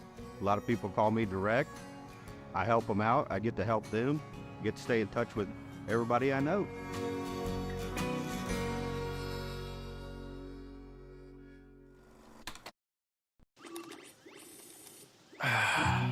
Not the fun part of being a dad, but I have to speak to you about something that is concerning me.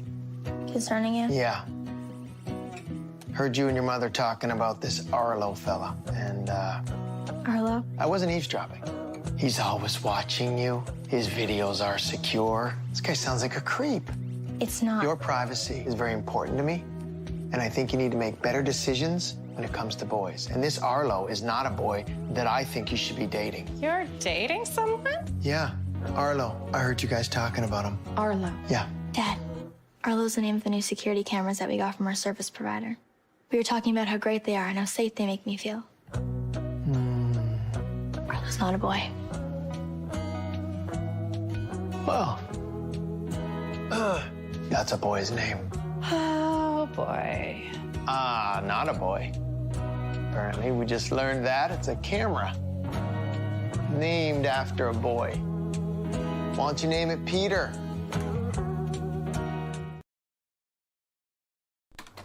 My name is Sonia Aguion. I am Manager of Public Relations for GVTC Communications and President of the GVTC Foundation.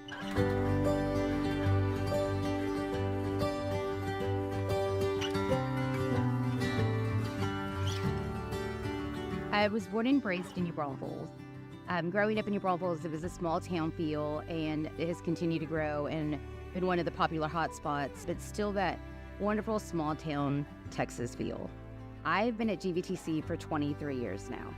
I was looking for a new experience and a new opportunity. I wasn't sure what I could do for GVTC with no experience behind the position that they were looking to have filled. The GVTC Foundation and GVTC Communications are big on community service and impact. And so once a month, we are hosting a community work day where we partner with one of our foundation partners, and we go out to their organization and we provide any assistance that they need. So GVTC employees are generous in doing hands-on work and providing monetary donations. And so we incorporate both of those by going out on the location and working to see how we can fix the needs or help our partners not have to pay for those services. GVTC is unique in many different ways. One of the biggest, or actually should I say my favorite, is the fact that they are so engaged in the community. They truly understand what it is to enhance the community that we live in, and they allow the employees to participate to make our community better. There's so many memories that I can think of that has brightened my life because of the foundation. One of the greatest is that constant reminder of there are people out here who are trying, and just because they need assistance doesn't mean that they aren't human. And so the constant reminder of you never know with someone's situation or someone's story will forever be ingrained and be a reward of working with the GVTC Foundation.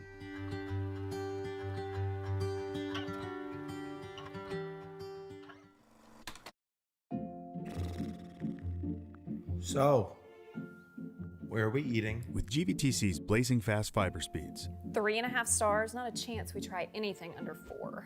you might feel like other things in life are taking a little longer than before. Ooh, what sounds better, La Fiesta or Dumpling Palace? Ooh, Dumpling Palace. Ew, gross. We may not be able to speed up your dinner decisions, but we can provide fast and consistent premium Wi-Fi to search all the available options. Enjoy the GVTC difference, and please be patient with things that may have seemed to... Wait, what are we gonna watch? Slow down a bit.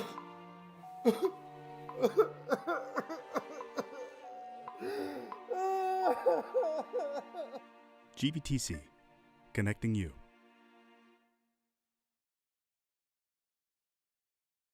Hi, my name is Nicole Reiniger. I am the Customer Experience Manager at GVTC.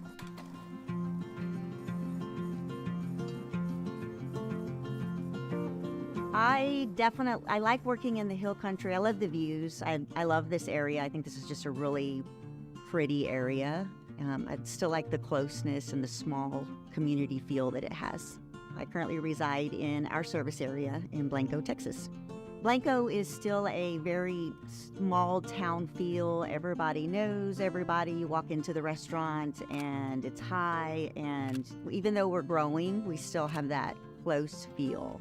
There is some really unique places around there, especially around the square. We still have old-fashioned market days. It's just a great, fun community. I came to GVTC in 2000. I actually did some work at my previous company and worked a lot with GVTC. So when we moved out here and I had a relationship with somebody in engineering, an opportunity came up and I applied, and that's where it all started. As a halftime show of Davenport High School. Welcome you back here to Wolves Stadium on the Thursday night kickoff. The Wolves on top of Pleasanton 21-7, and we're back in time for a live performance by the Davenport High School Marching Band and their spirit groups. And so without further ado, a look in and a listen in live on Davenport High School's Marching Band's performance here at halftime of the Thursday night kickoff. Enjoy.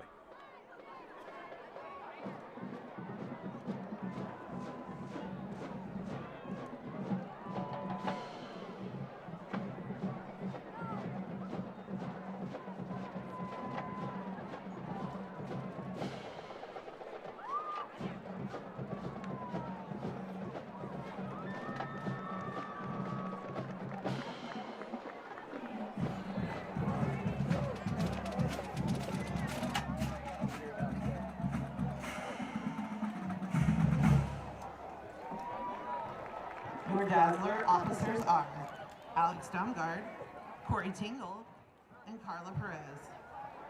Dazzler Dancer of the Week is Alice Blevins. Your Diamond Social Officers are Sismai Victorine and Social President Lily Fuller. Your Diamond Dance Officers are Lieutenants Sophia Plant, Alana Stanford, and Sophia Matundin. First Lieutenant is Alexi Lenning, and your Diamond's Captain is Emmy Fitzgerald. Diamond Dancer of the Week is Emily Williams. The Diamonds and Dazzlers are under the direction of Sarah Gentry and Christina Wyman. The Diamonds would like to thank their large group sponsors, J. Sapia Consulting and Kinder House Pediatrics. Tonight, they are performing their jazz kick routine to It's My Life.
Tonight's honorary drum major is Darlene York.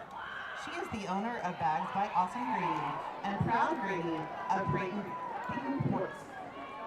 Tonight is band night, and we are thrilled to have over 150 7th and 8th grade middle school band students from Danville Middle School join us on the field for halftime.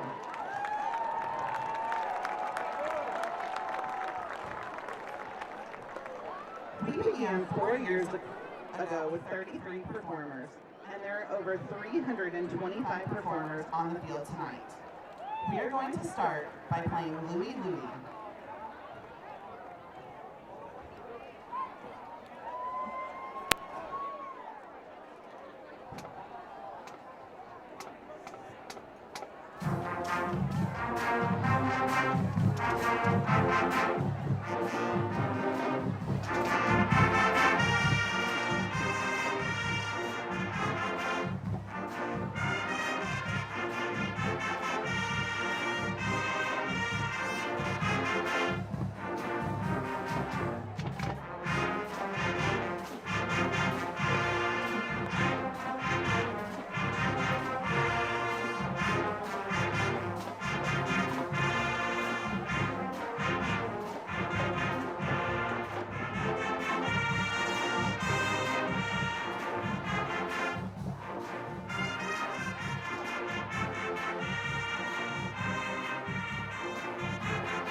Our Danville band has consistently earned superior ratings at UIL since the school's opening in 2018.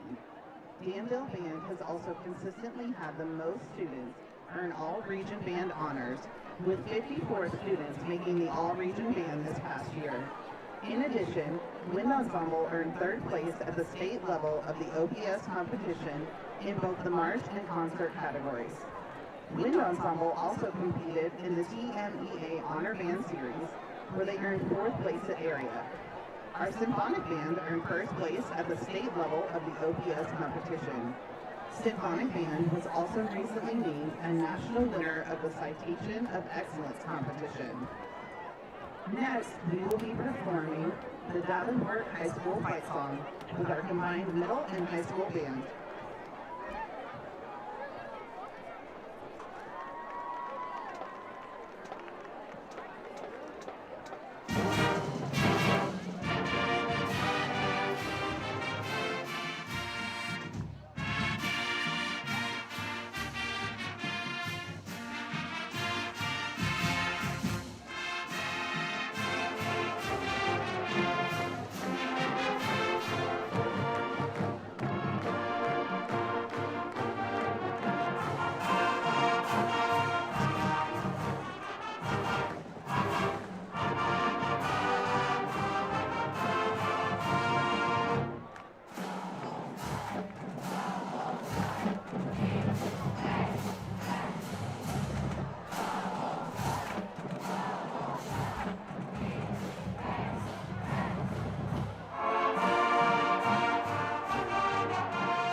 Band directors at Danville Middle School, for making this night possible.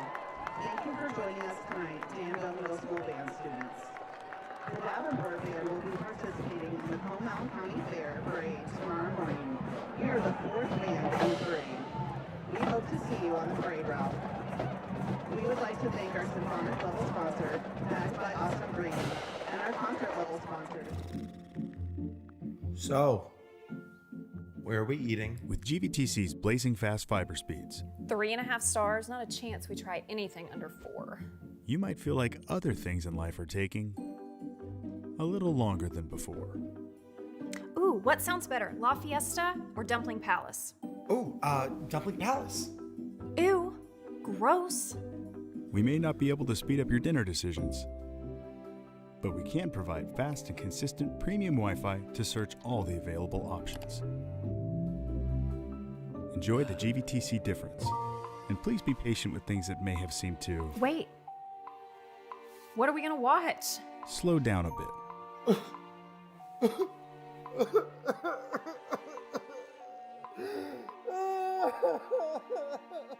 GVTC, connecting you.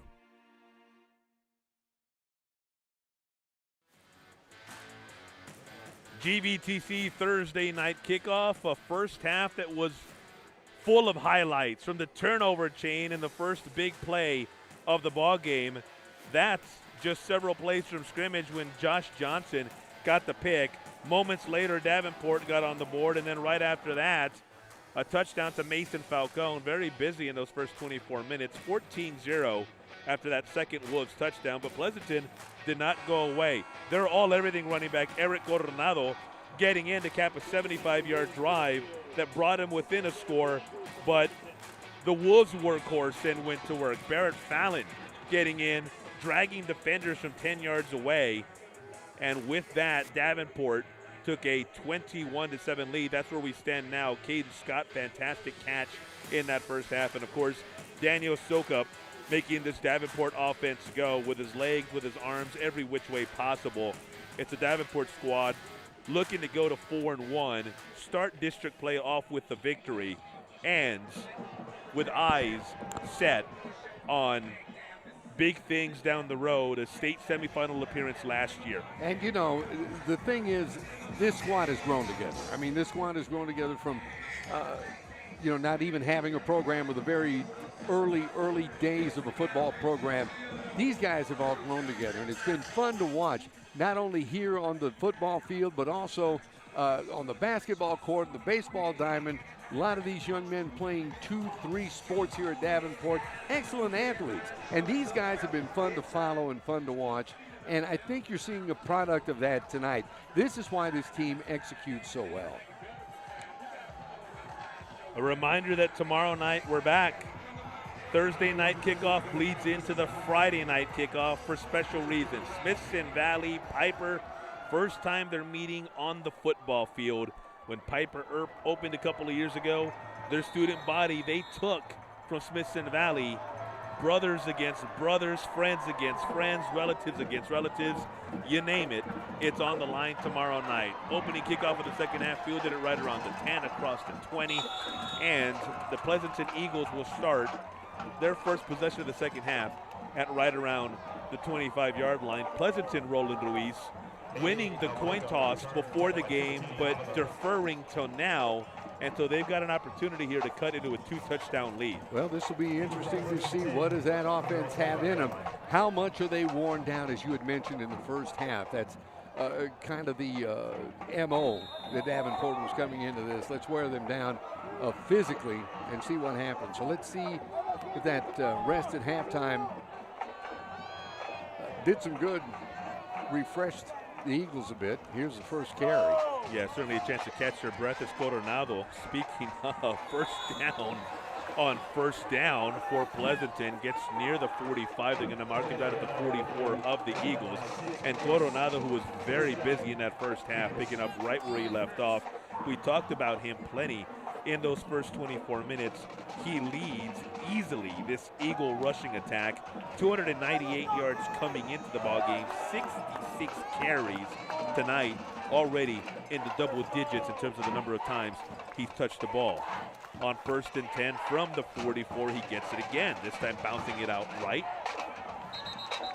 near the 48 of Davenport as he crosses midfield, and the workhorse for Pleasanton continues to chug along. Man, I tell you, that absolutely great job bouncing to the outside, as we saw there. But here again, he just finds the openings wherever they are, and that's what makes Coronado such a very valuable player to have. 49, the record is a 49. Very patient runner. Follows his blocks well, waits for holes to develop. Just fantastic job also of running in space. Never in a hurry. Cade Segura, the 6'6 quarterback, the lefty for Pleasanton, having to throw it away, facing the pressure by that Wolves defense. Nice job of getting to him. Colton Pearson has been very, very active in that Pleasanton backfield tonight. Yes, they have, and they have been hurrying Segura quite a bit this evening. That Davenport defense has found a way to get inside and hurry Segura. As a matter of fact, Segura's even had a couple of runs, but he's just not finding anything in the secondary. 3rd and 3 at the Davenport 49. They go to Coronado. And I think Eric gave him the first down. Nothing new. Coronado again. Needed 3, he got 4. Yeah, 24, 28 yards on this drive alone for Coronado running the football. To the 45 now with the Wolves.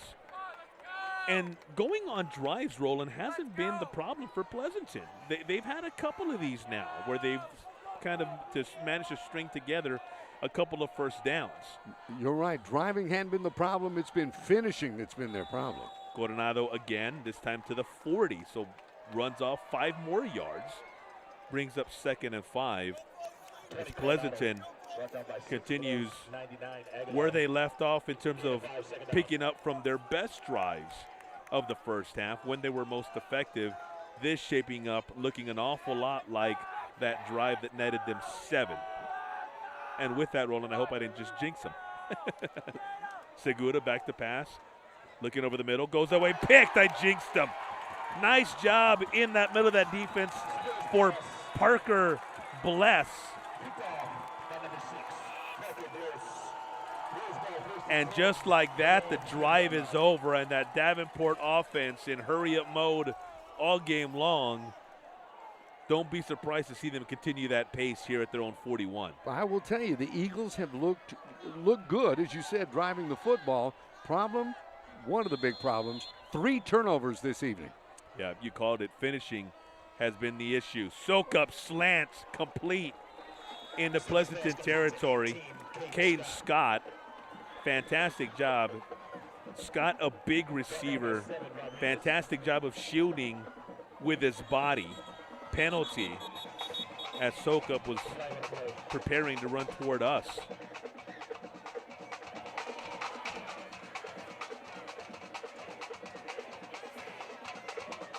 Nice 15-yard.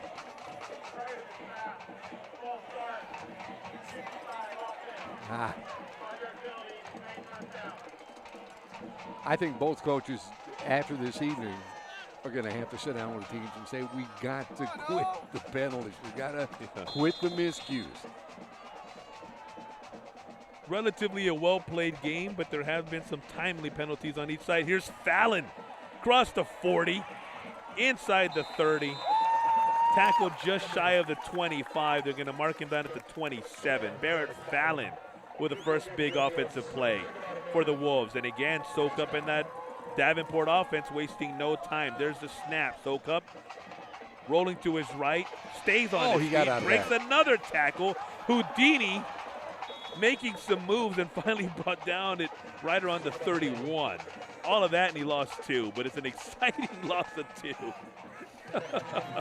Mercy, mercy. He makes people miss in tight spaces. It's extremely impressive to watch. That's right. Let it fly here, Roland. I'm sorry. Go right ahead. Oh, no. Fine recovery that time. And it's Mason Falcone back in the game. And, boy, that's a good sign to see. He's kind of shaking off that left leg, so probably bothering him still a little bit, but Mason a gamer.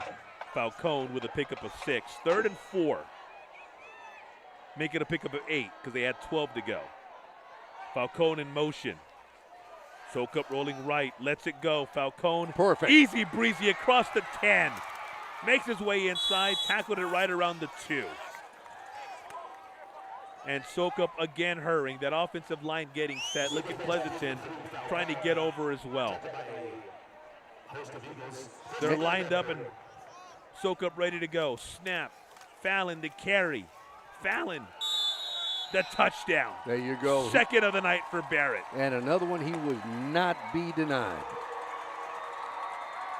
Barrett Fallon once again getting the job done. Number 12, all everything for this Davenport Wolves ball club. We talked in the pregame about how last week he filled in at quarterback when Daniel Soak Up went down. He filled in at quarterback for a little bit until he was injured 2 weeks ago in the loss to Piper. You need it, Barrett Fallon's going to give it to you. A very, very talented young man. Plays where you need him. Extra point, Mercer, 4 for 4 tonight. Inside of 4 minutes played here in quarter number 3, and the Davenport Wolves take a 28-7 lead. Another look there at the touchdown by Barrett, Roland. As you mentioned, he was not to be denied, dragging defenders across. You see Soak Up making the right read, handing it to Barrett. And then once Barrett got in or got the handoff, it was just a matter of time before he got in. By the way, you see some of the yellow there, the yellow shirts, a lot of the students wearing them. Yes, indeed. It's Gold Out night tonight here at Wolves Stadium, raising awareness for childhood cancer. Fantastic gesture by this Davenport athletic program, the entire school, and the yellow shirts wanting a Gold Out tonight, so encouraging people to wear gold, or they're also selling gold here near the main entrance. I don't know if they're still selling the shirts now. If you happen to be here at the stadium watching on a stream, of course, this game not only on GVTC TV, but on YouTube Live as well. Tomorrow's game, same thing. It'll be streamed live if you're not at home. But if you're here at the stadium, you're more than welcome to go check it out. Go by that main entrance there on the home side and see if those shirts are still for sale. The money going to a great cause, awareness for childhood cancer. Touchback, and Pleasanton will start at its own 25 with 8:09 to go in the third quarter. 6-play, 59-yard drive following the turnover, and that's Davenport just capitalizing on it. And that's how, of course, turnovers can come back and hurt you, as you put points on the board for the opposing team, and that's what that's another one of those things that Pleasanton just going to have to work on. Without 3 turnovers on the night, that's tough, and it resulted in points. Yeah, 3. It's a tough battle already to try to knock off this Davenport Wolves program that many think has a great shot of getting to state. It's near impossible when you turn it over 3 times while trying to accomplish that task. Look at this. Coronado still on his feet doing a nice job. It was basically 1-on-5 there. That Davenport defense doing a fantastic job of stringing him out. Eventually, Coronado just running out of real estate. Yeah, ran a mile to get back to the line of scrimmage that time. Another look at what breaks one tackle, gets another away from another would-be defender. Kind of trying to put the jukes on 3 and 4 more defenders before the Wolves do get to him. Brody Holton there with the stop. Little help from Eric Singletary. Good defensive pursuit by that Wolves defense. Singletary, a young man. Eric, his twin brother Dante, a standout receiver for the Wolves on offense. Eric himself, a standout defensive back. Big hit on the incompletion. Segura was looking for Aiden Alcorta. And Alcorta's had a couple of nice receptions this evening. And that one, by all indications, looking it was going right to him. They went to Alcorta early several times.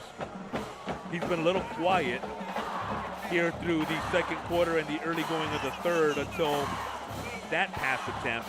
Maybe just a little behind him, but didn't look catchable.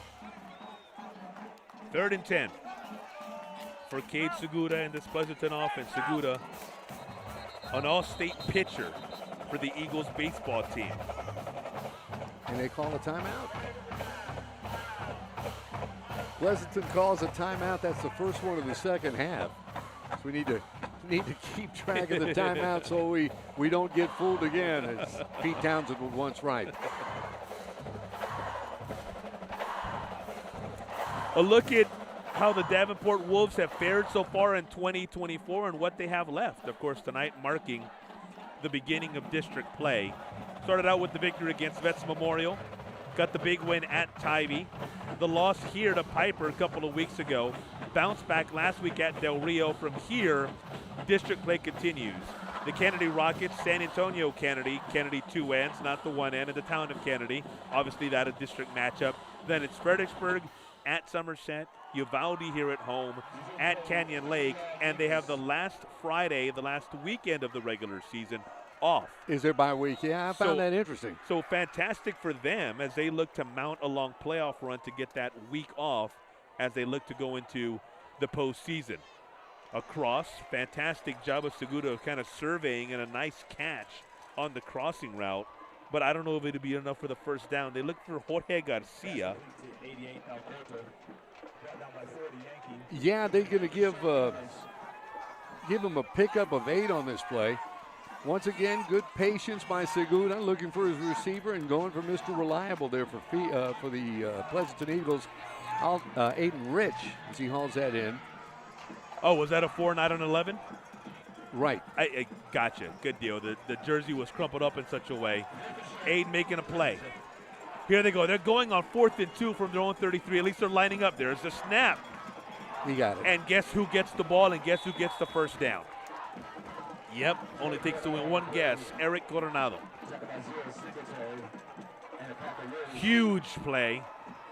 Of course, some would say you're down 28-7. Maybe you have to have it. Maybe it's a call you have to make. Either way, a gamble, and it pays off. And Coronado now has the Eagles at their own 38-yard line. Yeah, big run when you needed it. 1st and 10 for Pleasanton. Again, Benavides, this time coming right, and this time nowhere near the success. That Davenport wall waiting for him. They're stringing him out, but what's happening is the Davenport defense is getting to him. They're not letting him find those openings where he could hit that next gear and take it forward. Good job defensively by Davenport to shut the run down. As a matter of fact, that was a loss of 4. Brody Vestal. Tate brought us there for the stop. 2nd and 14 at their own 35. Segura trips to his top side. Coronado to his left. Looks down. Looking for Aiden Rich. Bomb, and Aiden Rich making another filthy Rich catch. Absolutely. The Eagles able to count on that young man. That was a fine pass and catch. You've seen several times tonight why he's easily the Eagles' leading receiver. Came in with 378 yards. He's nearing 500 for the season when you count tonight's production. 20 catches coming in. Average yards per catch, 18.9. Showing you why on not only that play but several tonight. He scored 3 times coming into this ball game. 1st and 10. Pleasanton again with a nice answer. Coronado, there's the flag. I think they're going to get horse collar. We'll see. Could be. We'll check this marker. 29 yards on that pass and catch to Aiden Rich. And it's nice to know that, it's got to feel good for Segura to know that he can hoist that thing up there, and he's got a receiver that's going to go out and get that ball. He's just reliable. And that's exactly what he's done a couple of times. That was the 2nd time tonight in which Aiden Rich wasn't truly open.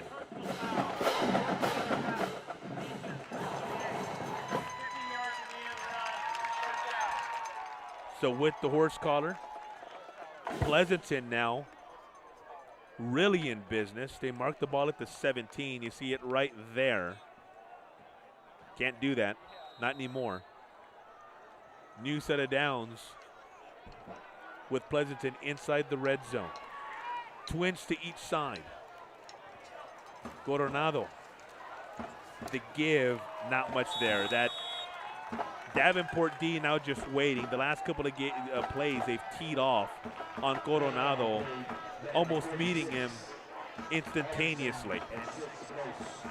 Right now, the yardage you're counting on from Eric Coronado been handled very successfully by that Davenport defense.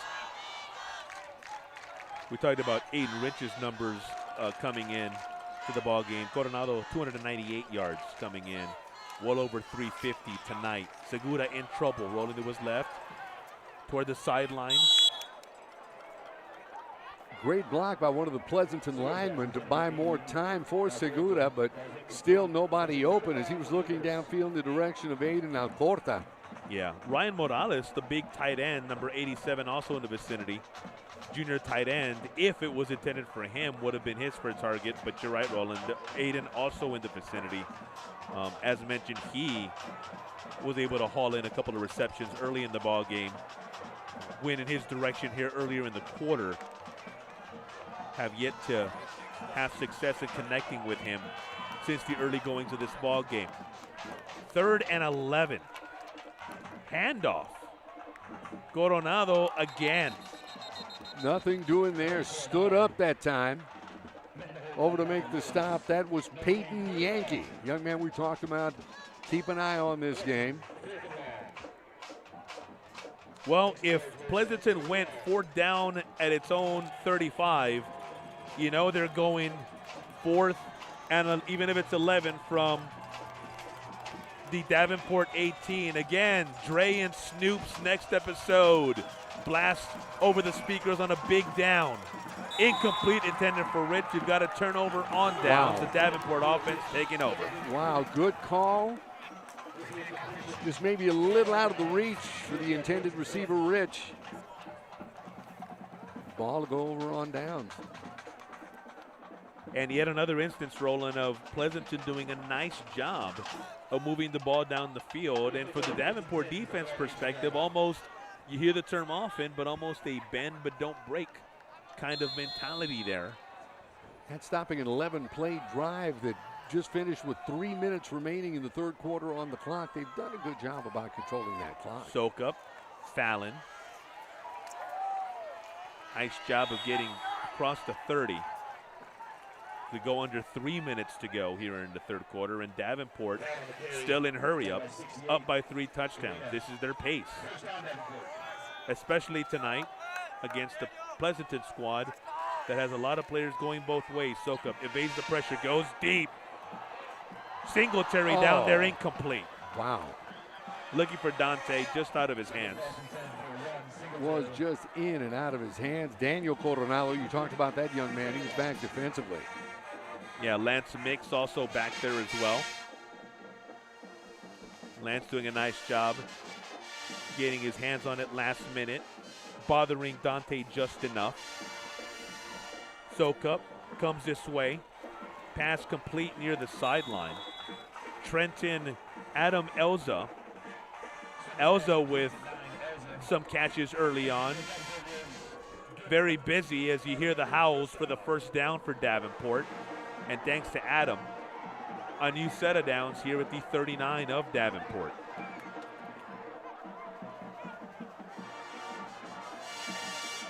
The give up the middle. Nice job of running. Cross midfield, they're into Pleasanton territory. Falcone sometimes gets lost there in the crowd, does Mason. He's not very big, but he plays big. Soak up, looking deep, flushed out of the pocket, and that's dangerous for the Pleasanton Eagles. Made a move and then tripped up. If not for Keaton Diaz, Soak up might still be running. Yeah, nice pickup. As he gets down near first down yardage, he stepped back up into that pocket, and here's your first down and more. There's Fallon near the 30. That Davenport offensive line, now you can see them starting to lean on these Pleasanton Eagles.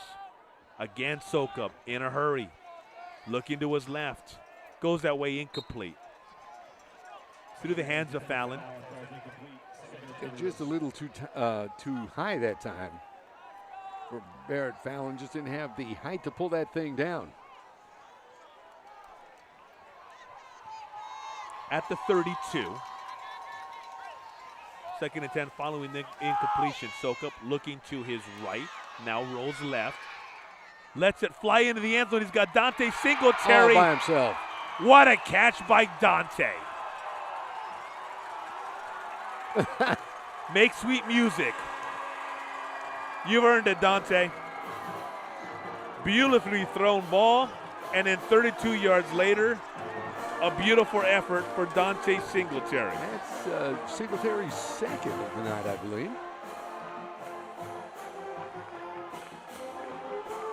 With 1:10 left to go here in the third quarter. Mercer on for the extra point. Ashton easily puts it through. We're back after this in a game that Davenport has started to pull away in. 35-7 over a good Pleasanton squad. We're back after this on the GVTC Thursday night kickoff.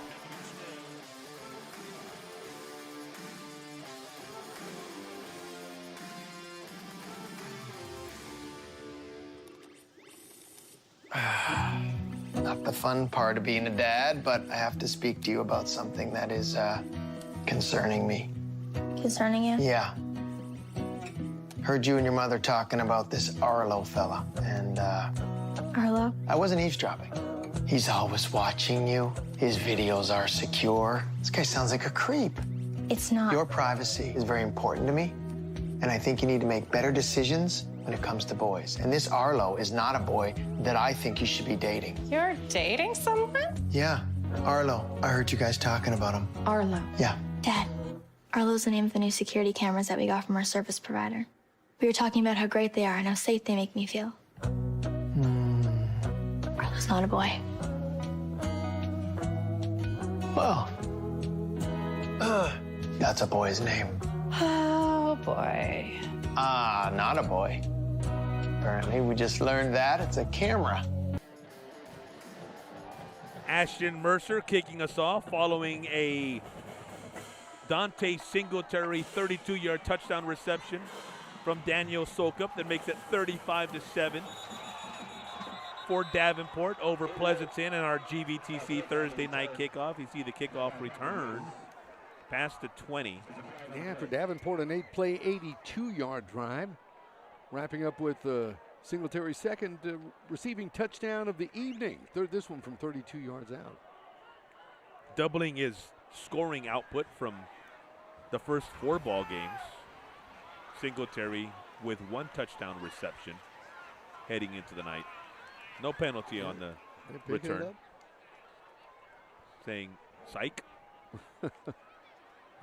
J.D. Zimmerhands was saying, all right, well, if it's, I'll take it if it was going to be on us, but if it was going to be on them, you should have caught something. Oh, a good shot of the Wolf. I think that, is it Willie the Wolf? I want to say it caught the name before the game, and that escaped me. It might be for the.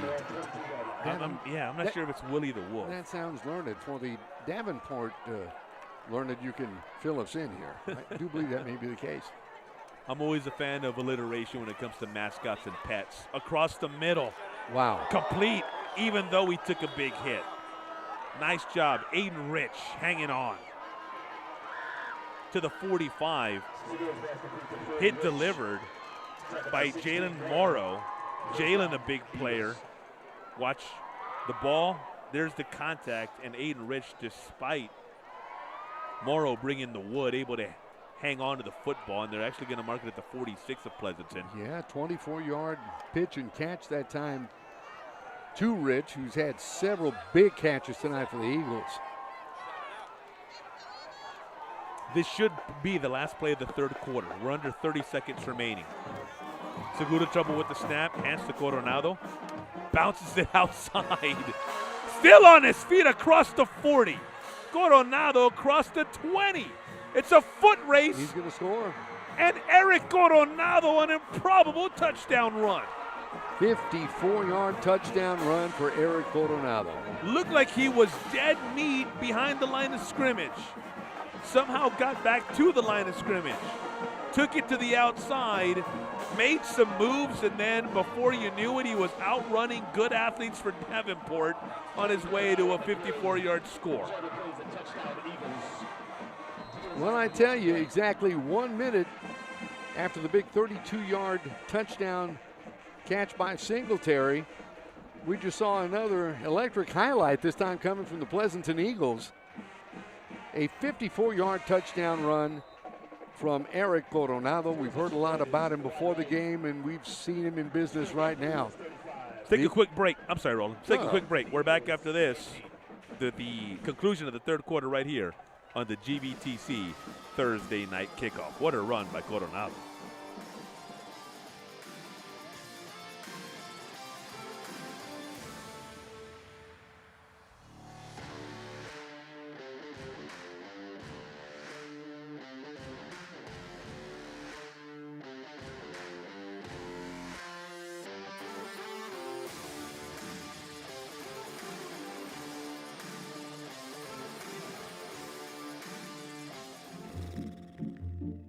So, where are we eating? With GVTC's blazing fast fiber speeds, 3.5 stars, not a chance we try anything under 4.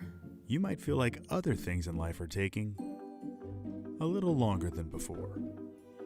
Ooh, what sounds better, La Fiesta or Dumpling Palace? Oh, Dumpling Palace. Ew, gross.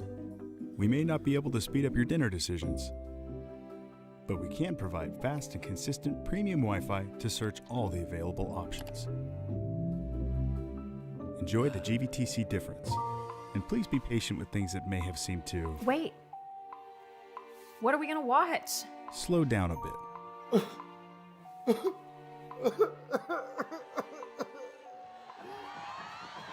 Pleasanton with the ensuing kickoff right here on the GVTC Thursday night kickoff. Fair catch called for by Caden Scott at the Davenport 34. So the Wolves, anybody else with 10 seconds to go, you'd say this will be the final play of the third quarter. With Davenport at the pace they play. I tell you, but you know, 2 plays, 78 yards for Pleasanton. They can make things happen in a hurry as well. Back after Davenport still leads 35-13. Barrett Fallon with the carry. I say still leads 35-13 because Pleasanton scored on a 54-yard touchdown by Eric Coronado right before we took the break. That takes us to the fourth. So as we get set for the fourth quarter, a look at what lies ahead for the Pleasanton Eagles. Talked about this a district matchup for Davenport. Well, what does Pleasanton have left? It's a year that started out with 2 straight wins against San Antonio ISD programs, Highlands and Jeff. Lost to Jourdain at a close game.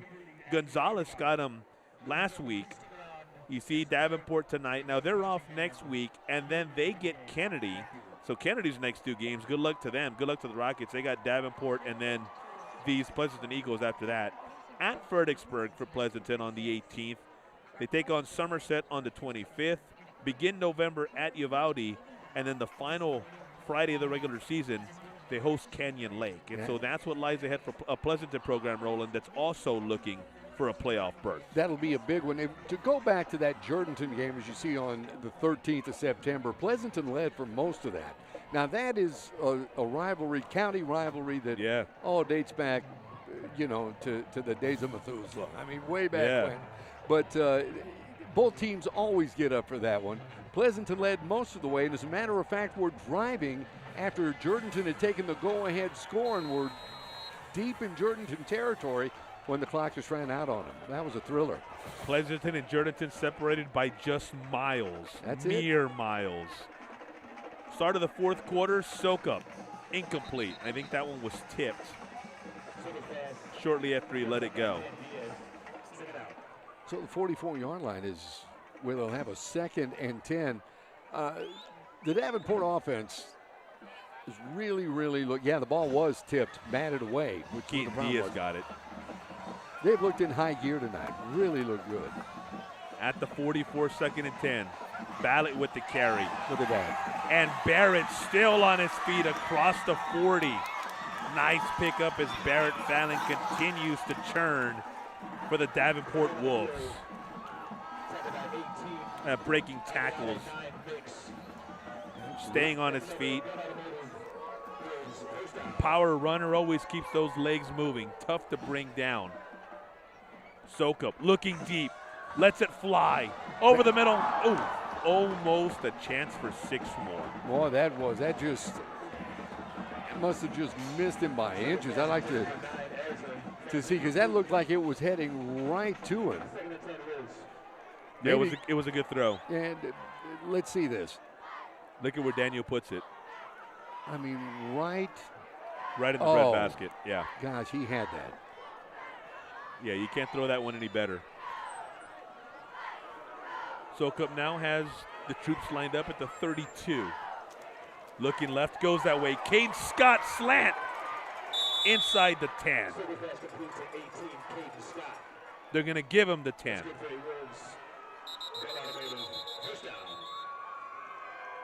So it'll be 1st and goal. I believe they're taking a timeout right now. Yeah, we've got an injury timeout. I tell you what, the Wolves just look like they've got this thing, well, for lack of a better cliche, what can I come up with? Clicking on all cylinders or hitting on all cylinders? Yeah. My gosh, these guys have just looked very methodical, knowing the task at hand and getting the work done. They've done just a great job this evening. Well, from Wolves and Eagles tonight to Rangers and Warriors tomorrow. A fantastic matchup right here. Join us. Same bat time, same bat channel. Go on the air at 6:50. Kickoff shortly after 7.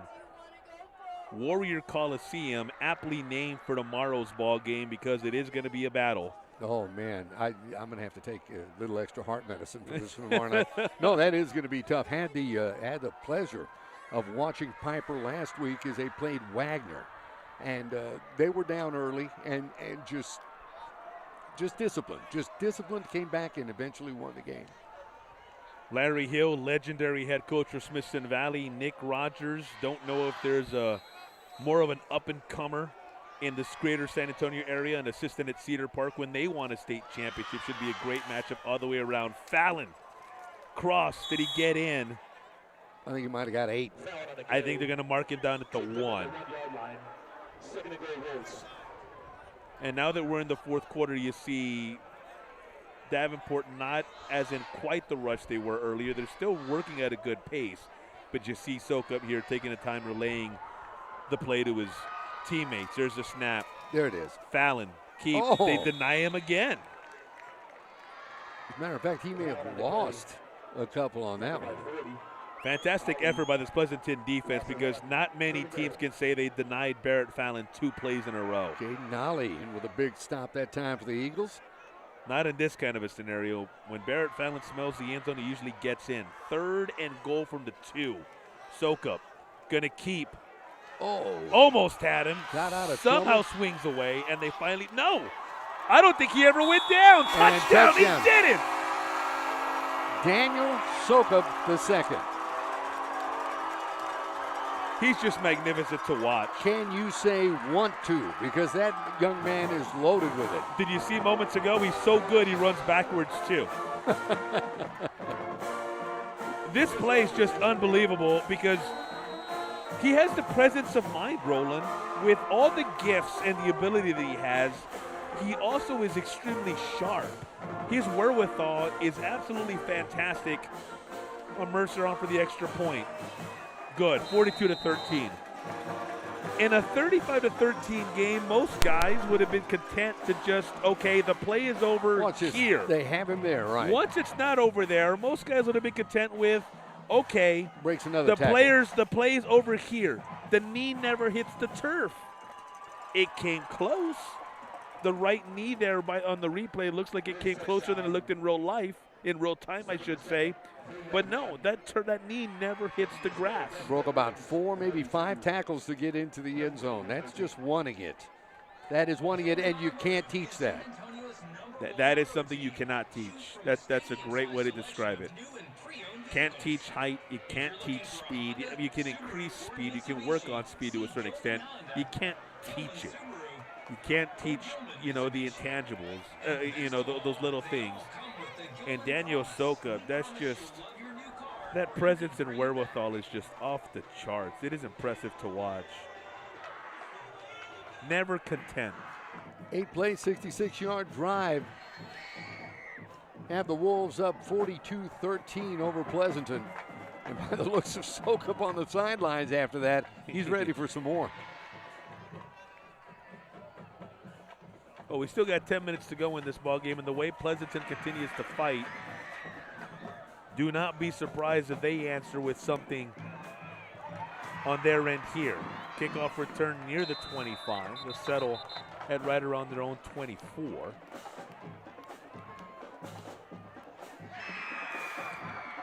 Eagles program that's looking to get back in the playoffs after missing out of the postseason last year. Qualified for the postseason in 4 of Coach Stephen Liska's 7 years as head coach. So while we've talked about Davenport and the great success they've enjoyed in their 2 years, Pleasanton, a program that's been at it since 1924. Oh, yeah. And through the years, much success, including recently 4 playoff appearances in the last 7 years. A very proud program. I will tell you, they will be back. Segura, deep, almost complete. They were looking down the sideline, couldn't quite connect. Isaac Arguello down there on the sidelines. But you know, it's sometimes too, Hector. It's like I was talking to Daniel Sokop's dad here before the game, talking a little bit. And sometimes now with UIL and realigning and the whole bit, it's the luck of the draw in the next couple of years as to how districts will line up for Davenport. For, as you were mentioning, this I guess the first time these have been district foes. Eric Coronado, the carry. I actually shorted Pleasanton by a couple of years. First year of football was 1916. I remember it well. Now I think if I remember correctly, they played in 16, didn't play for a couple more years, and maybe that's why I had 1924 on the brain. But officially, they played a game in 1916. More than 100 years later, Davenport playing its first season in 2022. UIL sanctioned season, that is. Played an outlaw schedule in 2021. Segura across the middle, crossing route. I think that's Aiden Rich, still on his feet. Short of the sticks on 3rd and 12.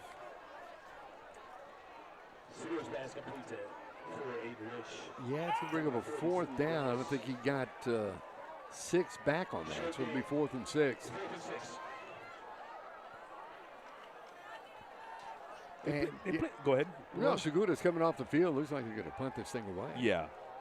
They got their punt team on. 4th and 6 at their own 29. Down 42-13 with under 8.5 to go in the ball game. Jorge Garcia comes in to punt for Pleasanton.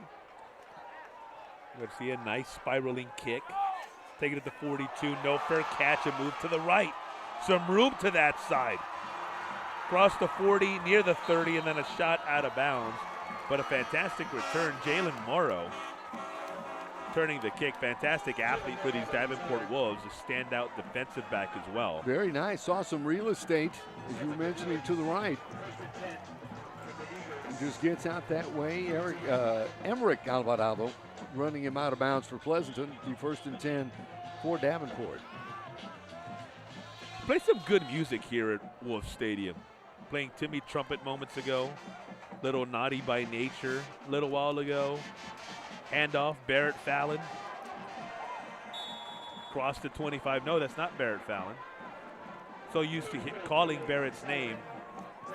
Akil Sudlam getting some love. Gets his first carry of the ball game. Nice run, too. I saw him. You hear the howl here through the stadium speakers, meaning it's a first down. Once again, look at this. Another carry, second straight for Keel. Just banging his way down. You know, I would bet Barrett Fallon's night is over. Yeah, Barrett, a young man who takes a bunch of punishment. He, along with Sokup, we talked about that loss to Piper. They both left in the first half of that ball game. Did not return. Keel up the middle. He's got some room. He's in. And he's got himself a touchdown. 14 yards out. Says, listen, I want to get in on this party as well.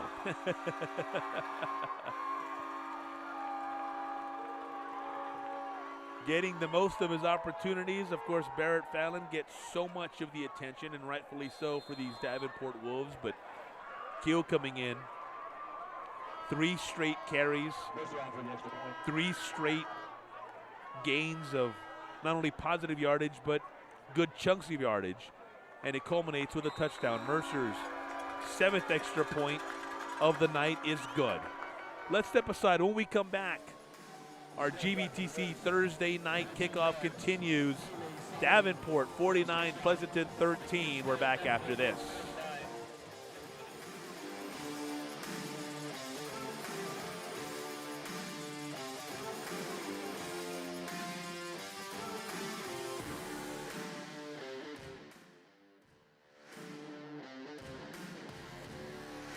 Hey, buddy, got your glove? Yep, I got it right here. You're coming, right? Of course.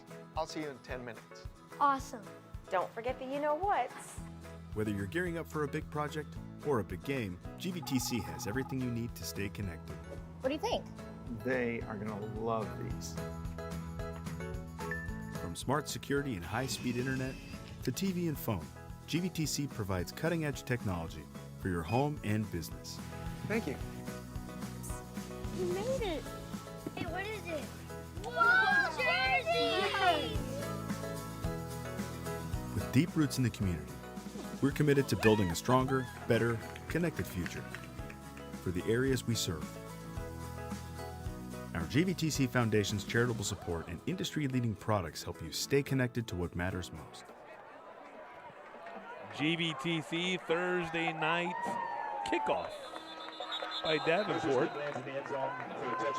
Through the back of the end zone, Roland Ruiz, meaning Pleasanton will take over at its own 25. Yeah, right now I guess it's just all up to the up to the clock. This has been a big Davenport-dominated football game. We've seen them doing so many ways. The passing game looking good, the running game, especially at this point, because as you were mentioning, that Pleasanton squad playing on both sides of the football have to be a little bit fatigued. And I think we've seen that with how the running game for Davenport has looked here in the last several series.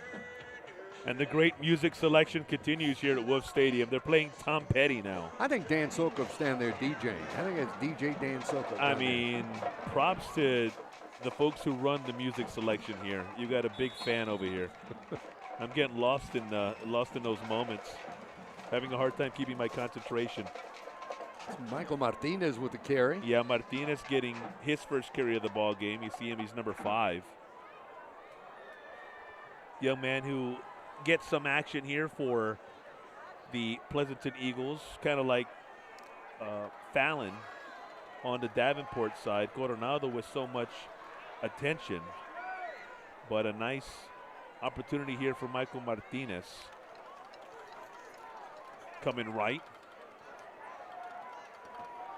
Another run, just grinding it out. Stood up by that Davenport defense. Over on the stop, that Jalen Morrow, we called his name a few times this evening. Yeah, Morrow's a fantastic athlete. See Martinez again trying to make something happen. A little dancing there behind the line of scrimmage before he was given no option but to bring that one over to the right side. 3rd down and 3 as we go near 6 minutes to go. And a game, Roland, that's going to be a little bit deceiving when you look at the final score. You go back to as recent as kind of midway through the 3rd quarter, this thing was still very much a game. Oh, absolutely. Whistles blow. This time Martinez would know where to go, although he's not listening to the whistles.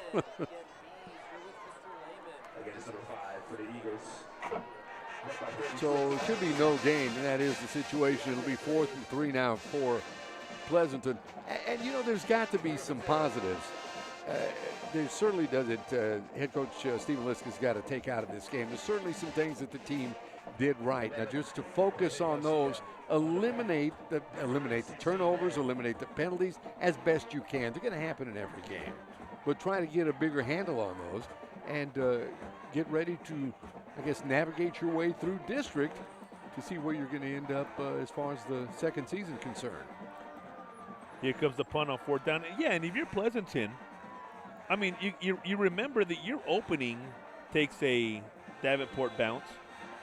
You're opening district play with the prohibitive favorite to win. Right. This division. You look at how Pleasanton stacks up with Somerset, Canyon Lake, Kennedy, Uvalde, Fredericksburg, and you easily see why Coach Liska says, hey, we're thinking playoffs. Get back after missing last year, get back into that postseason. It's a program that, as we've seen with Segura, certainly with Coronado and Aiden Rich, has the players to make some noise. Look at this. Fantastic effort. Kill refusing to go down. Solidum with a nice run. He, as you were saying, he just refused to go down. He should have been wrapped up right there, as it appeared that didn't score. Solidum gets 2 officially rolling, now to the 48. You see Solidum looking over, and you see a new signal caller in for the Wolves as well. Daniel Sokup's night is over. First pass, incomplete.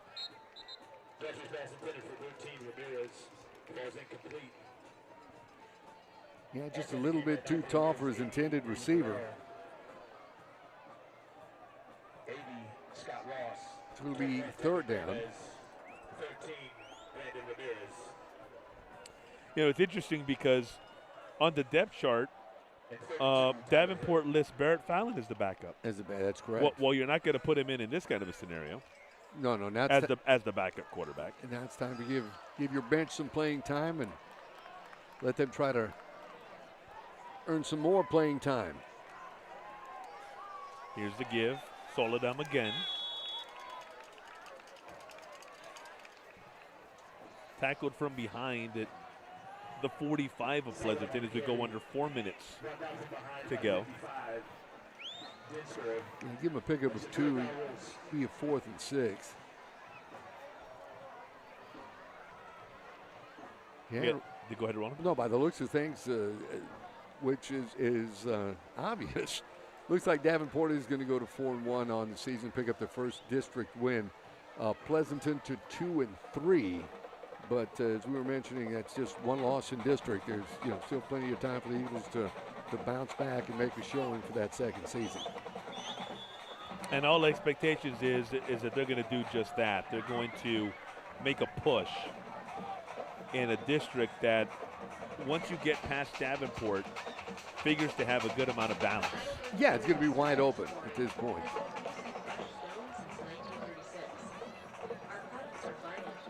Impressive effort tonight for Coach J.D. Zimmer-Hansel and his Davenport Wolves.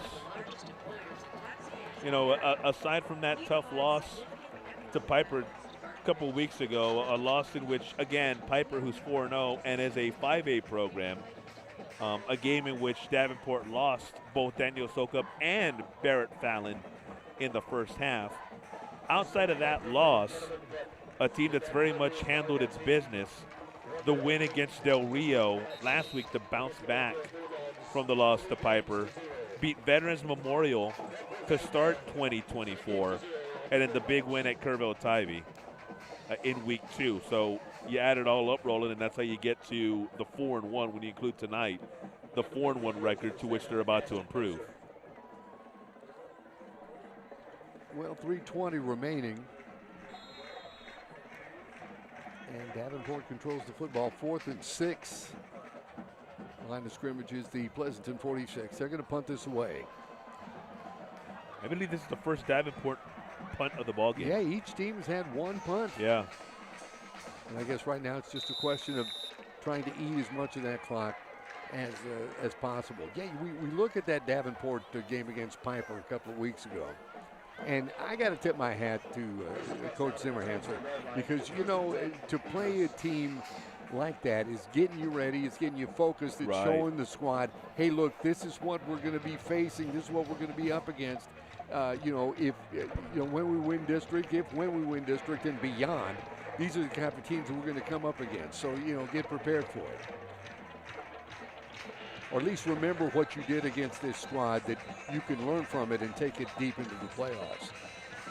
And that outcome speaks a lot to Piper as well, right? And what kind of a program they've got, because it's easy, well, not for the folks involved in the rivalry, but it's kind of easy to forget that last year, within this rivalry of Davenport and Piper, last year was the first time that Piper had beaten Davenport. And so Davenport kind of Piper evening the series with the win this season. Pleasanton, carry there gets back to the line of scrimmage.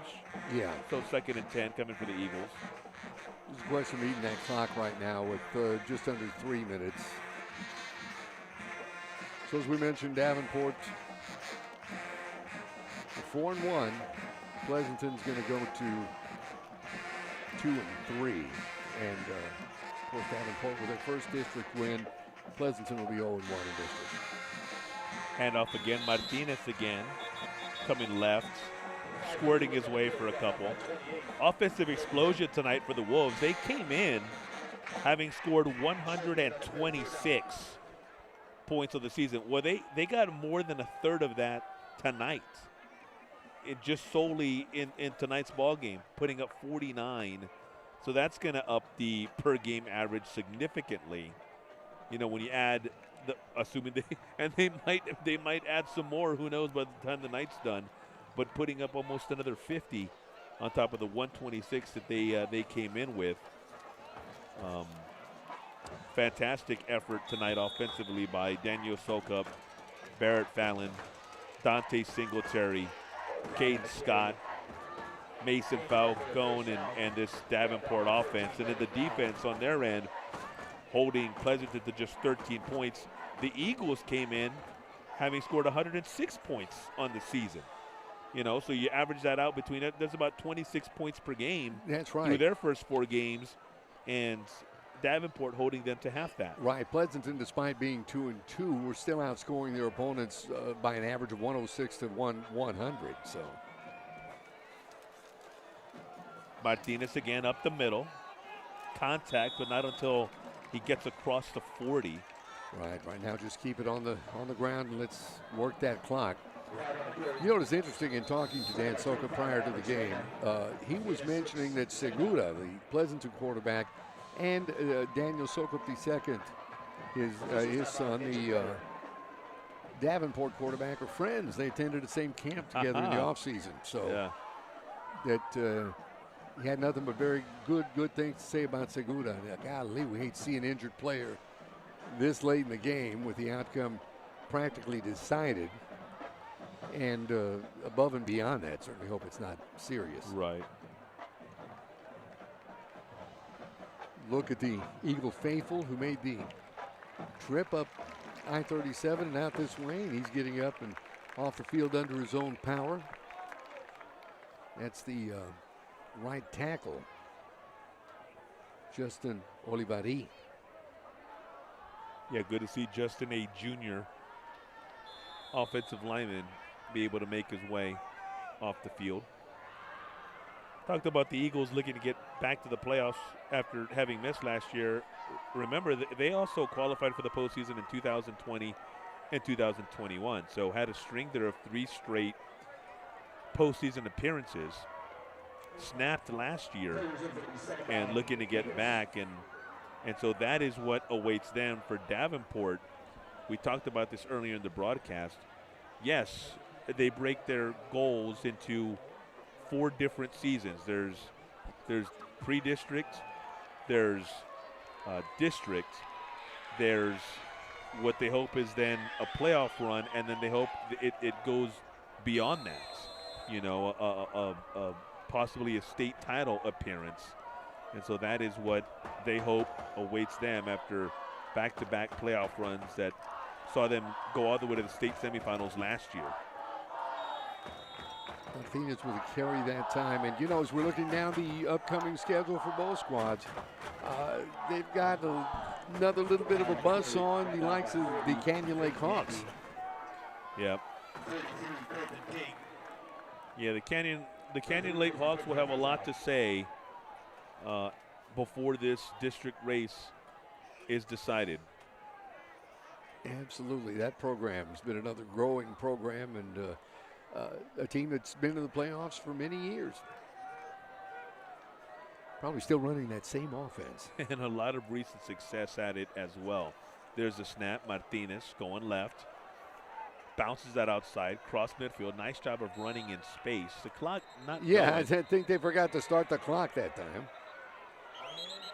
Well, they caught up. Boy, did they. Extracurriculars here as the clock hit 0. Ah, you hate to see this. Yes. Well, it's over quickly. And the ball game is over, period.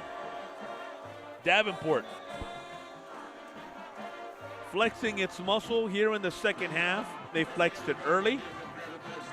Pleasanton refused to go away. But in the end, just too much firepower for these Wolves. before we sign off, Roland, want to get your final thoughts on the ball game that Davenport wins 49-13. I tell you what, I think it was great, even from the standpoint, and maybe I should say especially from the standpoint, of the return of Daniel Sokup II. Good to see him back under center and in a situation to get the offense back to their own familiarity, what they were accustomed to doing, and leading the way onward and upward, deeper into district play, which is what they're going to need. They're going to need to know, I can depend here, and they had a great showing this evening on both ends of the football, both offensively and defensively, against the Pleasanton Eagle team that's, as you mentioned, I think you said it best, didn't go away. Yeah, and in case you joined us late, Roland alluding to Daniel Sokup, his return, he missed the victory against Del Rio, held out after he suffered an injury in the loss to Piper 2 weeks ago. And so, as Roland so eloquently put it, a nice return, a fantastic return, as Sokup and the Wolves go to 4-1, 1-0 in that all-important district race. And so for Roland Ruiz, and for the awesome folks with Wick Productions, we say good night from Wolf Stadium. Lot to howl about tonight. Davenport, a big winner over Pleasanton. We'll see you tomorrow night right back here on GVTC. Smithson Valley and Piper in a game that starts at 7, but we go on the air at 6:50. We will see you then for one of those matchups that's an early candidate for Game of the Year. Until then, we say good night, and we'll see you again tomorrow night.